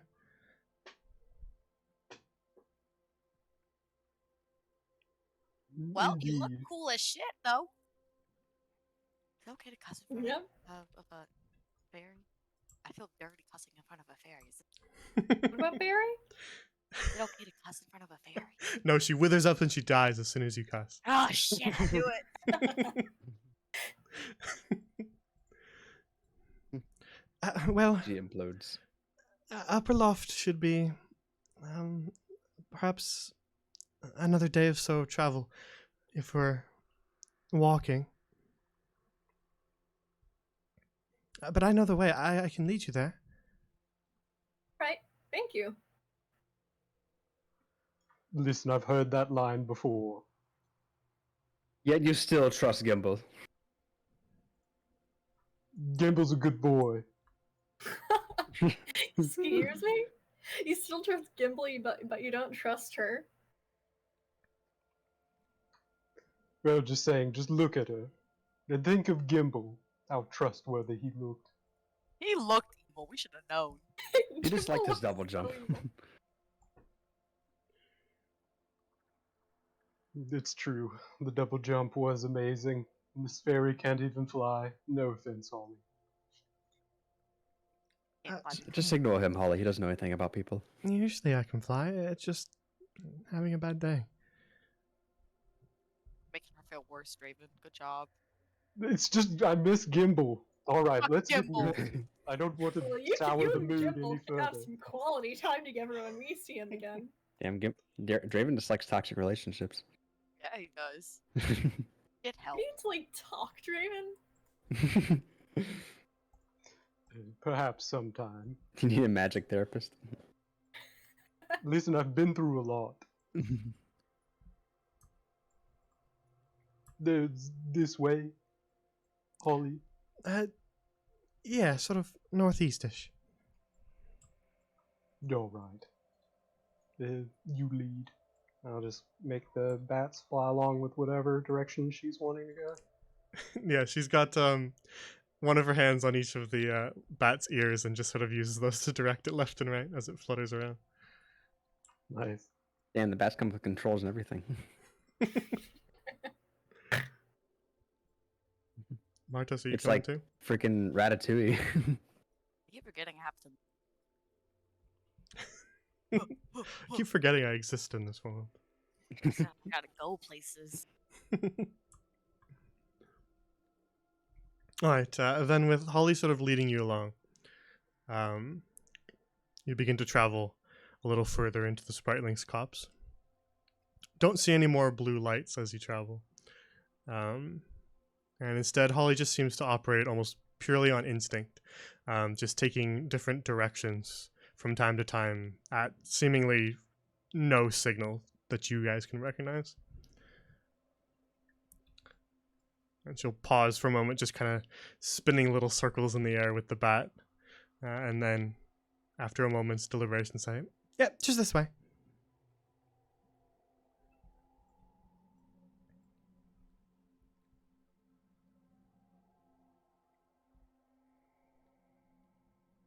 Let me copy everybody. There we go.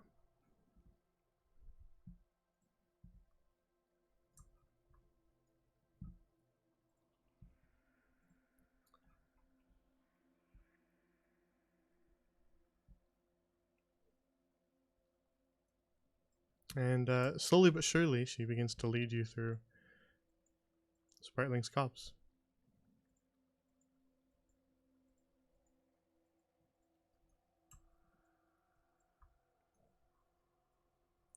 A small little bat just sort of darting through the fog, circling back to get you all and darting off once more.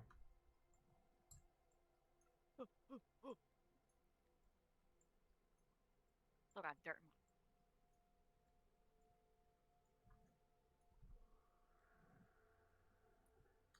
And as you travel through this forest, the trees are just sort of unpredictable colors.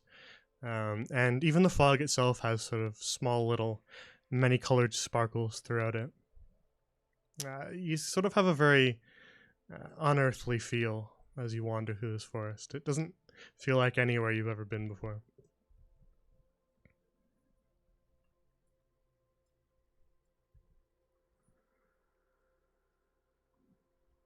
And I believe, as I said before, it was sort of evening when Gimbal betrayed you. So you don't get too much further before it begins to get dark in the Spritling copse. Yeah, I knew you were going to say that. Nah, he And- didn't betray us. He gimbaled us. And she pauses for a moment, just kind of circling around the four of you as it begins to get dark, and says, we got to make camp for the night. Usually I just go up into a tree. But I don't suppose that's really an option for all of you. This for Draven. Yeah, dude. Yes, I don't That- mind trees. Well, we've got tents.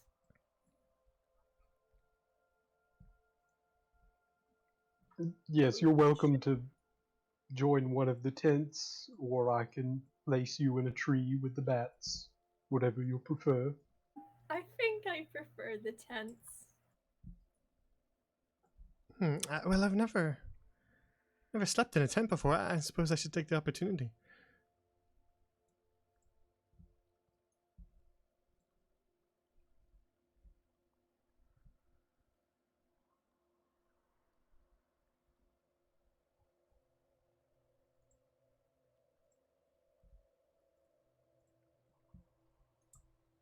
I guess set up a tent out there. Alrighty. Another one right here. Yeah, that's another good spot.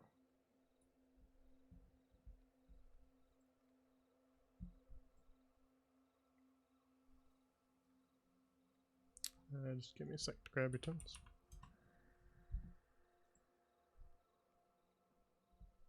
Actually, we'll set both of them up here. It's a good little clearing.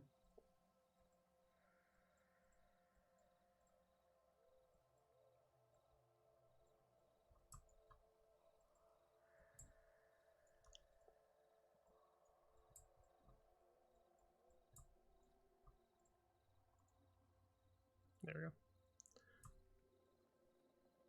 Alrighty then. Well, I can take first watch. Thank God, I have 7 HP to my name. What's an HP? I have 7. I feel like shit, Draven. All right. My bone keeps clicking. I don't know why it's clicking, but it's clicking. Maybe when you jump down that hole, that might be what it's from. Nah, it was healed since then. I'll take second to watch wits. All right. I'll take. Mardos, you want to take Ferd, or I'll take Ferd? I can take 3rd. Okay. I could take a watch if you really want me to. No. That's alright. No, you're practically useless. Sorry. Raven! Yeah, you might just want to wait until that wing gets healed. All right. She ducks inside the same tent as Sybil and hops off the bat, allowing it to flutter back to you, Draven. All right. And she just kind of looks around at, to her, the towering tent. Wow, you all sleep in this all the time? It's so big. Mhm. It feels small to us. Yes, I suppose it would.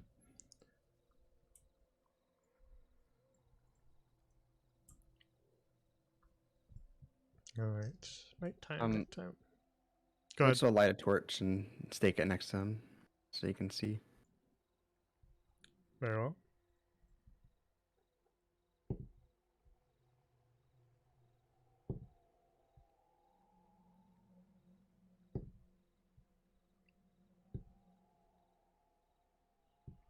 Alrighty.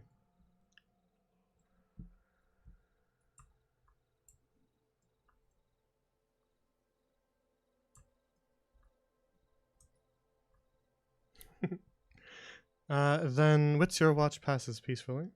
The sounds in this area are a little different than in the fungal grove. You don't hear sort of the bubbling or the snail calls anymore. But instead hear just sort of strange bird calls that it sounds like a bird, but not like any you've ever seen before.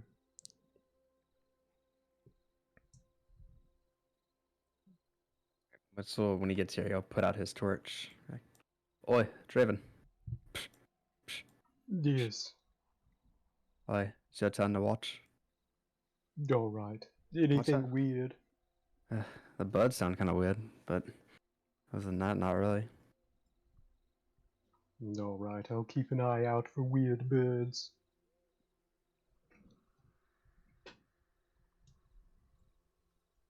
Draven posts up, just kind of hand on the hilt of his rapier, looking around, Mhm. keeping an eye out on the camp and for any weird birds. Alrighty, very well. Make a perception check for me. Sure thing.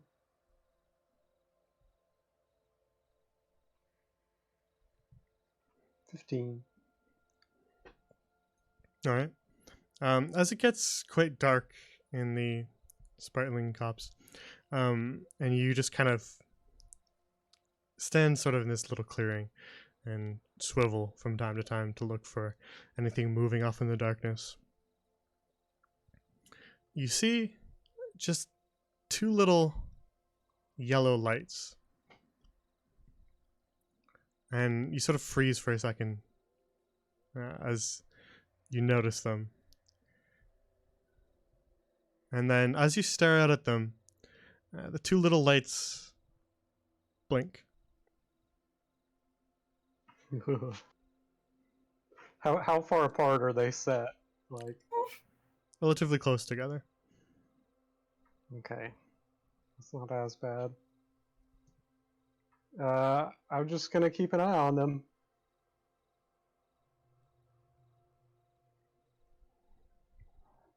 You just sort of watch the little lights, and from time to time, every minute or so, another little blink happens where they just sort of blink right out of existence and then open once more.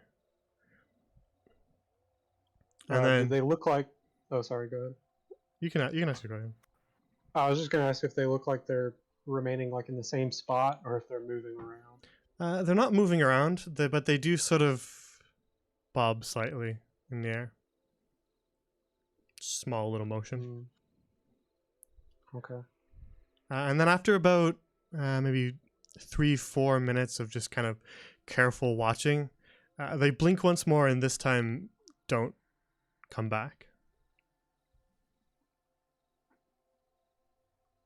I don't like that.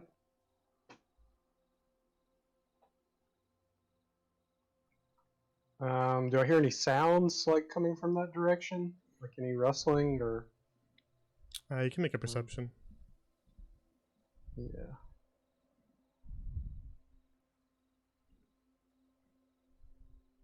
Yeah, 14. It's not a great roll, but Yeah. it's decent. I would say as the eyes go out and this time don't just reopen like a half second later, you hear a very sort of faint rustling from that direction that goes away rather quickly.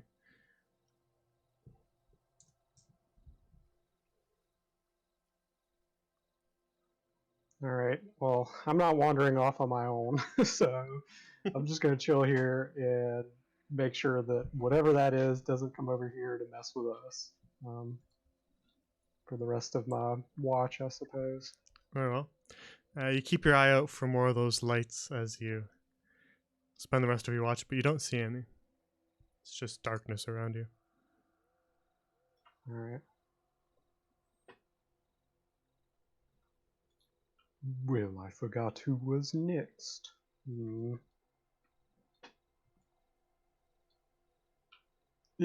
Sybil. Sybil. Huh? Were What? you third watch? Or, I was Yeah. fourth, but I might as well now that you've woken me up. sorry, I was distracted. I saw some strange yellow lights out in the distance. Yellow lights? Yes, they were set somewhat close together. Perhaps eyes. They did seem to disappear and reappear multiple times. And then Oh, that's Wits, comforting. yes, Wits Sorry. said something about strange birds in the area. I don't know. Okay. I'll keep an eye out. All right.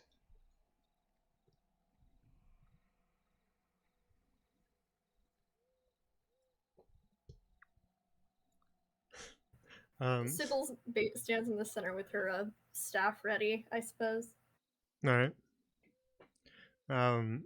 You kind of keep your head on a swivel as well, just looking around the clearing for more of these glowing lights that Draven described. But as your watch passes by, you don't notice anything at all. Okay. Hey, Mardos? We can have that. Oh, hey, Sybil. Hi, it's time for your watch. Slithers out. I'll be over here. Good night, everyone.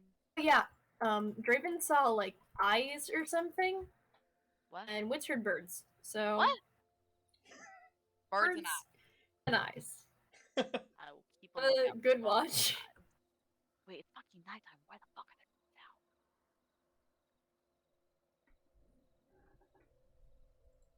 now? All right, Martos, is there anything you want to do in particular on your watch?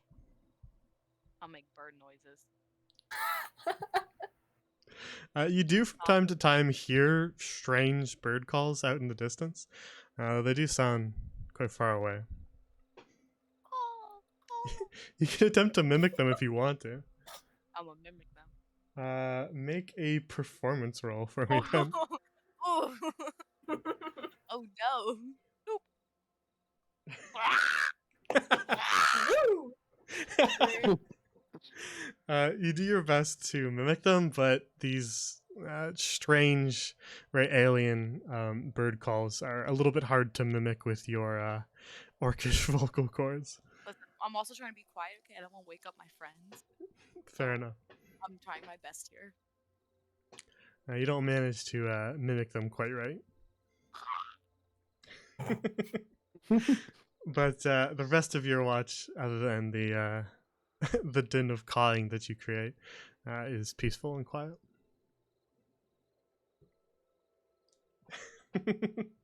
Yeah, someone way back along the line was a Kenku.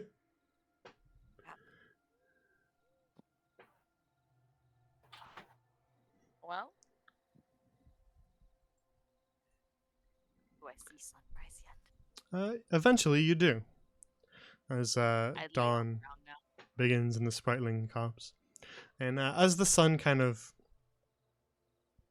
illuminates the area around you, sort of glints off the odd multicolored trees, and creates a very sort of strange rainbow sunrise. Looking at it, I'm gonna nudge Sybil with my foot. Sybil. Sybil. What? Look What? at this What? shit. Look at Hey. this shit. Look at this shit. Kicking. Gorgeous. Oh, that is pretty. That's fucking pretty, right? As the light sort of passes through the gaps in the leaves, it almost kind of colors the light as it passes through these kind of translucent leaves, creating this sort of cascade of colors across the grass below.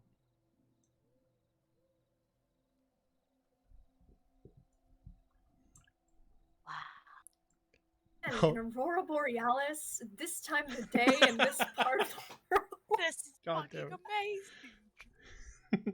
amazing. Holly just sort of crawls her way out of the tent and says, "Ugh, yeah, this is what all sunrises look like here." Oh my god! You a lucky little one. It's a very pretty place. Yeah, it is quite nice.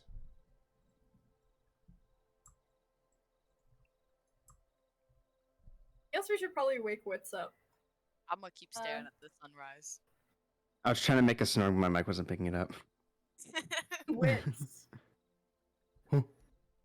Huh.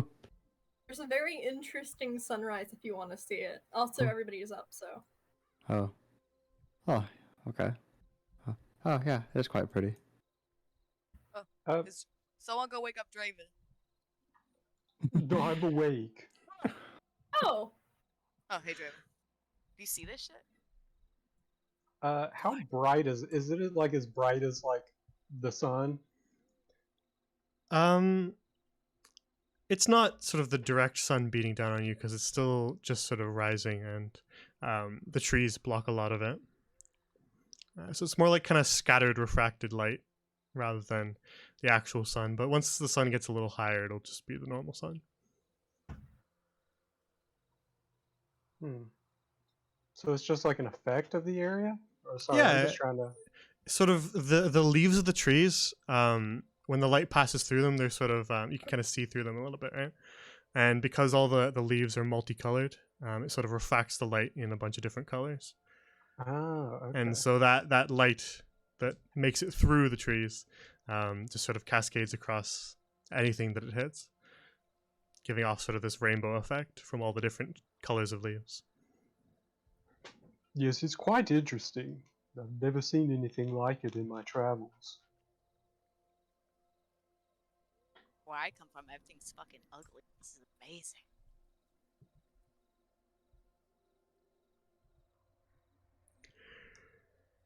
I'll resummon the bats for Holly. Yeah, she kind of is. She's standing on the ground, and just kind of stretching. And you see her kind of flutter her wings slightly and wince a little bit. Still not exactly great. Hey, actually, would you like some breakfast? Got these berries that might help with that if you want. You might get a little drunk though. Oh yeah, they're slightly alcoholic. You're Uh, like, rub it. I suppose I could try one. Alright. Rub it. Sybil grabs a berry and hands it down to Holly.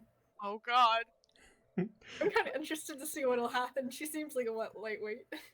Literally. She's so tiny. I mean, Barry was fine. I'm not saying that out loud. Berries- Berry's berries- a lush. He's built different. I just see his little mouth open and going, "Yeah, I'm built different." The berries themselves are sort of the size of slightly larger than basketballs for her. She has to kind of grip it with both hands, and she just sort of takes a bite out of the side of it. Yeah, these taste good. This Where'd girl about to get wasted. Where'd you find these? I found the staff they grow on in a cave. What was the cave again? Was it like a wildflower kind of cave? I Or think so. It was a god. She just kind of wide-eyed looks at you. A shrine to the Wildfather? Well, staff must be some sort of blessing then. I was very lucky to find it. It's not something you come across every day. You should keep that close. She uses it to hit people. Yeah, I used it to hit people. Well, attempt to hit people. Attempt to hit people. Yeah, that's more accurate. She just kind of attempts to take a few steps and just sort of wobbles back and forth as she walks. They taste good, but a little bit lightheaded. Look what you. Oh, yeah. Do they have alcohol in Phalanx, Holly? I mean, yeah, the Sadiers, they brew wine. Yeah, these are basically that, but in berry form. I'm sorry. Yeah, maybe I should have taken a smaller bite. My head's a little bit fuzzy, but I should be all right. I won't have any more. Okay. She just hands you the berry back with a little bite taken out of it. I'm just gonna give the rest of it to Barry. Wait, no, okay, fine. You can have one if you No, want, I guess. No, it's fine. Okay, sulker.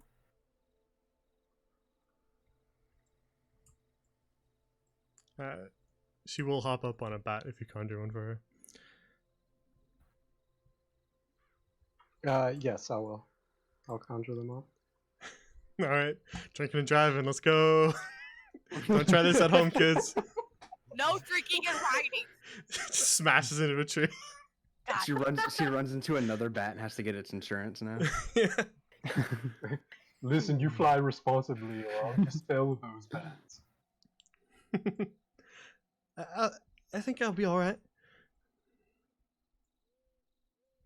All right. Would anyone like any caterpillar?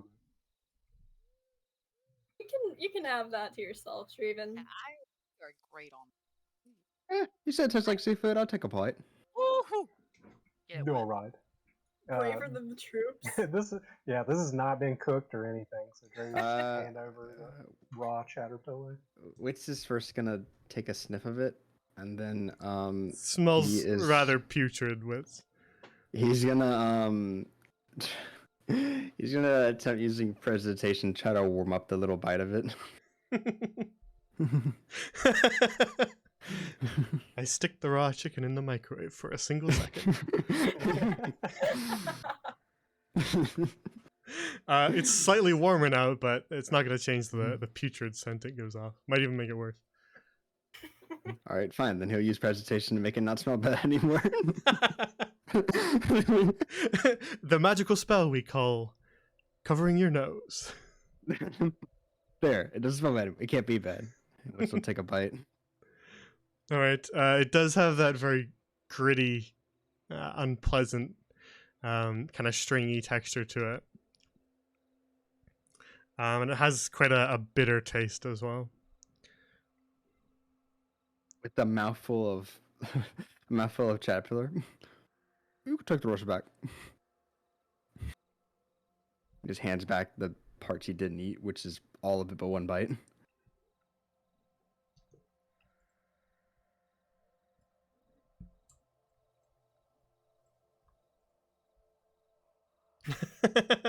That's fine. I enjoy the monster cooking aspect as well, so even if you don't do the Yeah. cooking part, still halfway there. Every monster you make now, you have to consider what it tastes like. I mean, I do. All right then. Should we get going before we lose too much daylight? Oh yeah. Yes. I'm gonna pack up this tent. We should be almost there. Is the sunset still there? The sunrise. Sunrise. Yeah, Sunrise? not too much time has passed. I'm Um, still staring at it. Sun has already set. Mardos Mardos, is just you're staring staring at the sun. Yeah. Staring So right funny. at the sun. I can't see it. It's fine. Everything's fine here. You take some time to pack up the tents. Holly just darts around the clearing on her little bat. Does he have a name? No, you could name him if you would like. Hmm. Well, I wouldn't know how to name him. Anybody else have any ideas? I mean, Draven, it's your bat. You can name him Little Draven. That's not appropriate. Or Draven Jr. Dragon. I have no children. Now you do. Draven Jr. We'll call him, Dare you say that in front of your child? call him TJ. I don't approve of this abbreviation.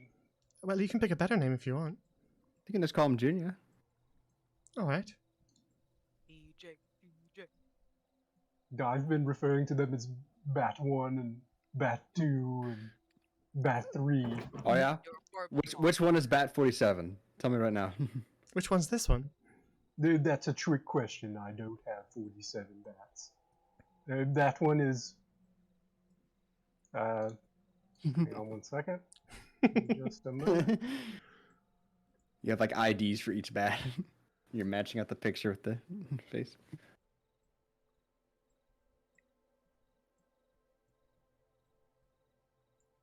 No, I think that's Bat 13, but it could be Bat 27 as well. How many bats have you got? Apparently less than 47. Well, I suppose I'll just have to trust you. I have no way to know if you're right or wrong, but is everybody ready to go?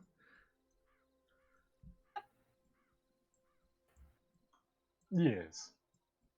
All right then. Onward, Junior. Bat 13. And she swoops along on the bat, making her way a little bit to the north. But that's where we'll end the session for today. We'll continue our travels to the Whisper Wheel, led by little Holly, Woo! another time. Good was a job. good one. You're kind of remind me of Pong Krell from Star Wars. Just we have like names for all the clones, but you just keep referring to them by their numbers.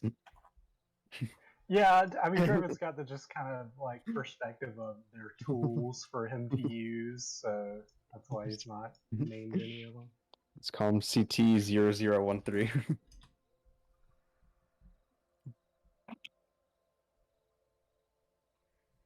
Little bat.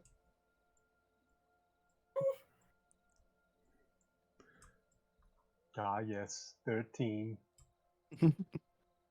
Looking good. Alrighty. Now then, let's get over to the Theater of the Mind screen. So first things first, does anything interfere with next week? Hmm. I'm free. Yeah, I'm free too. I think so. I think I'm good. Alrighty. If anything changes, let me know. I think I'm free as well, though I don't say 100%. So we will pick up again for more Whispers in the Woods next Wednesday, also at 7 p.m. Eastern. The next actual stream that will happen on this channel will be Sunday, probably also at 7 p.m. Eastern, for more Seas of Sand, unless anything changes with them, which it has been known to do so in the past. They finally are out into the desert and beginning their trek across the Imhara, so that will be an interesting session. Lots of lots of I'm very much dangers. looking forward to it. Lots of dangers out there in that sea of sand. So, The other campaign that I run on this channel currently is Silversong on Mondays, also 7 p.m. Eastern.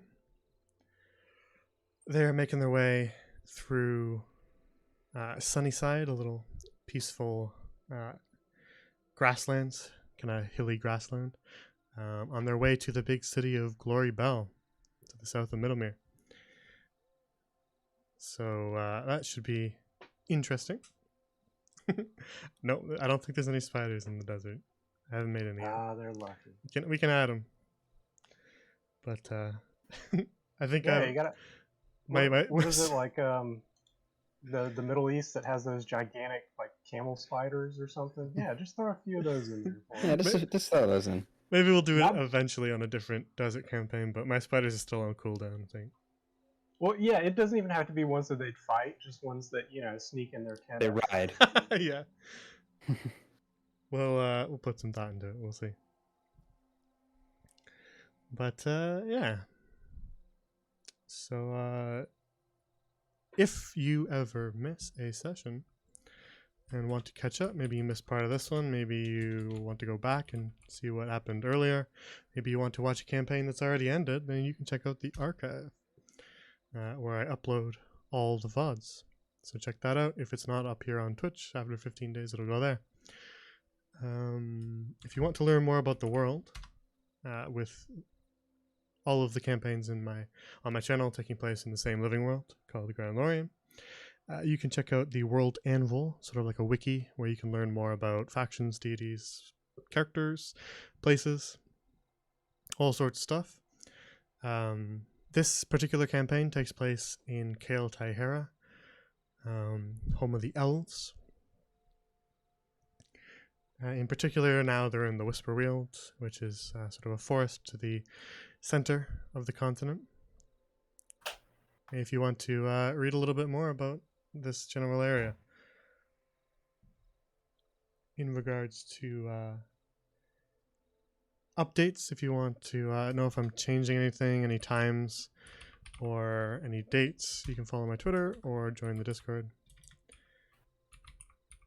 as I do the updates there. The Discord also has art channels, meme channels, channels for all the different campaigns, and all sorts of things. So feel free to join. It's not just for players. Other than that, that's all I have to say. Follow if you want to. It's free. And use your Twitch Prime. That's free too. We always appreciate that here. And I basically just funnel any money I make off of this right back into the world for art commissions and stuff like that. So if you're ever curious where your money is going, it's basically just being put towards improving the channel. YouTuber Charlemagne. Exactly. Though I rigged all that myself. I didn't do the art, but okay. I did all the rigging. Oh, I'm unsubbing then. Bone Okay. rigging. As for that, that's really all I have to say. So unless you guys have anything to add.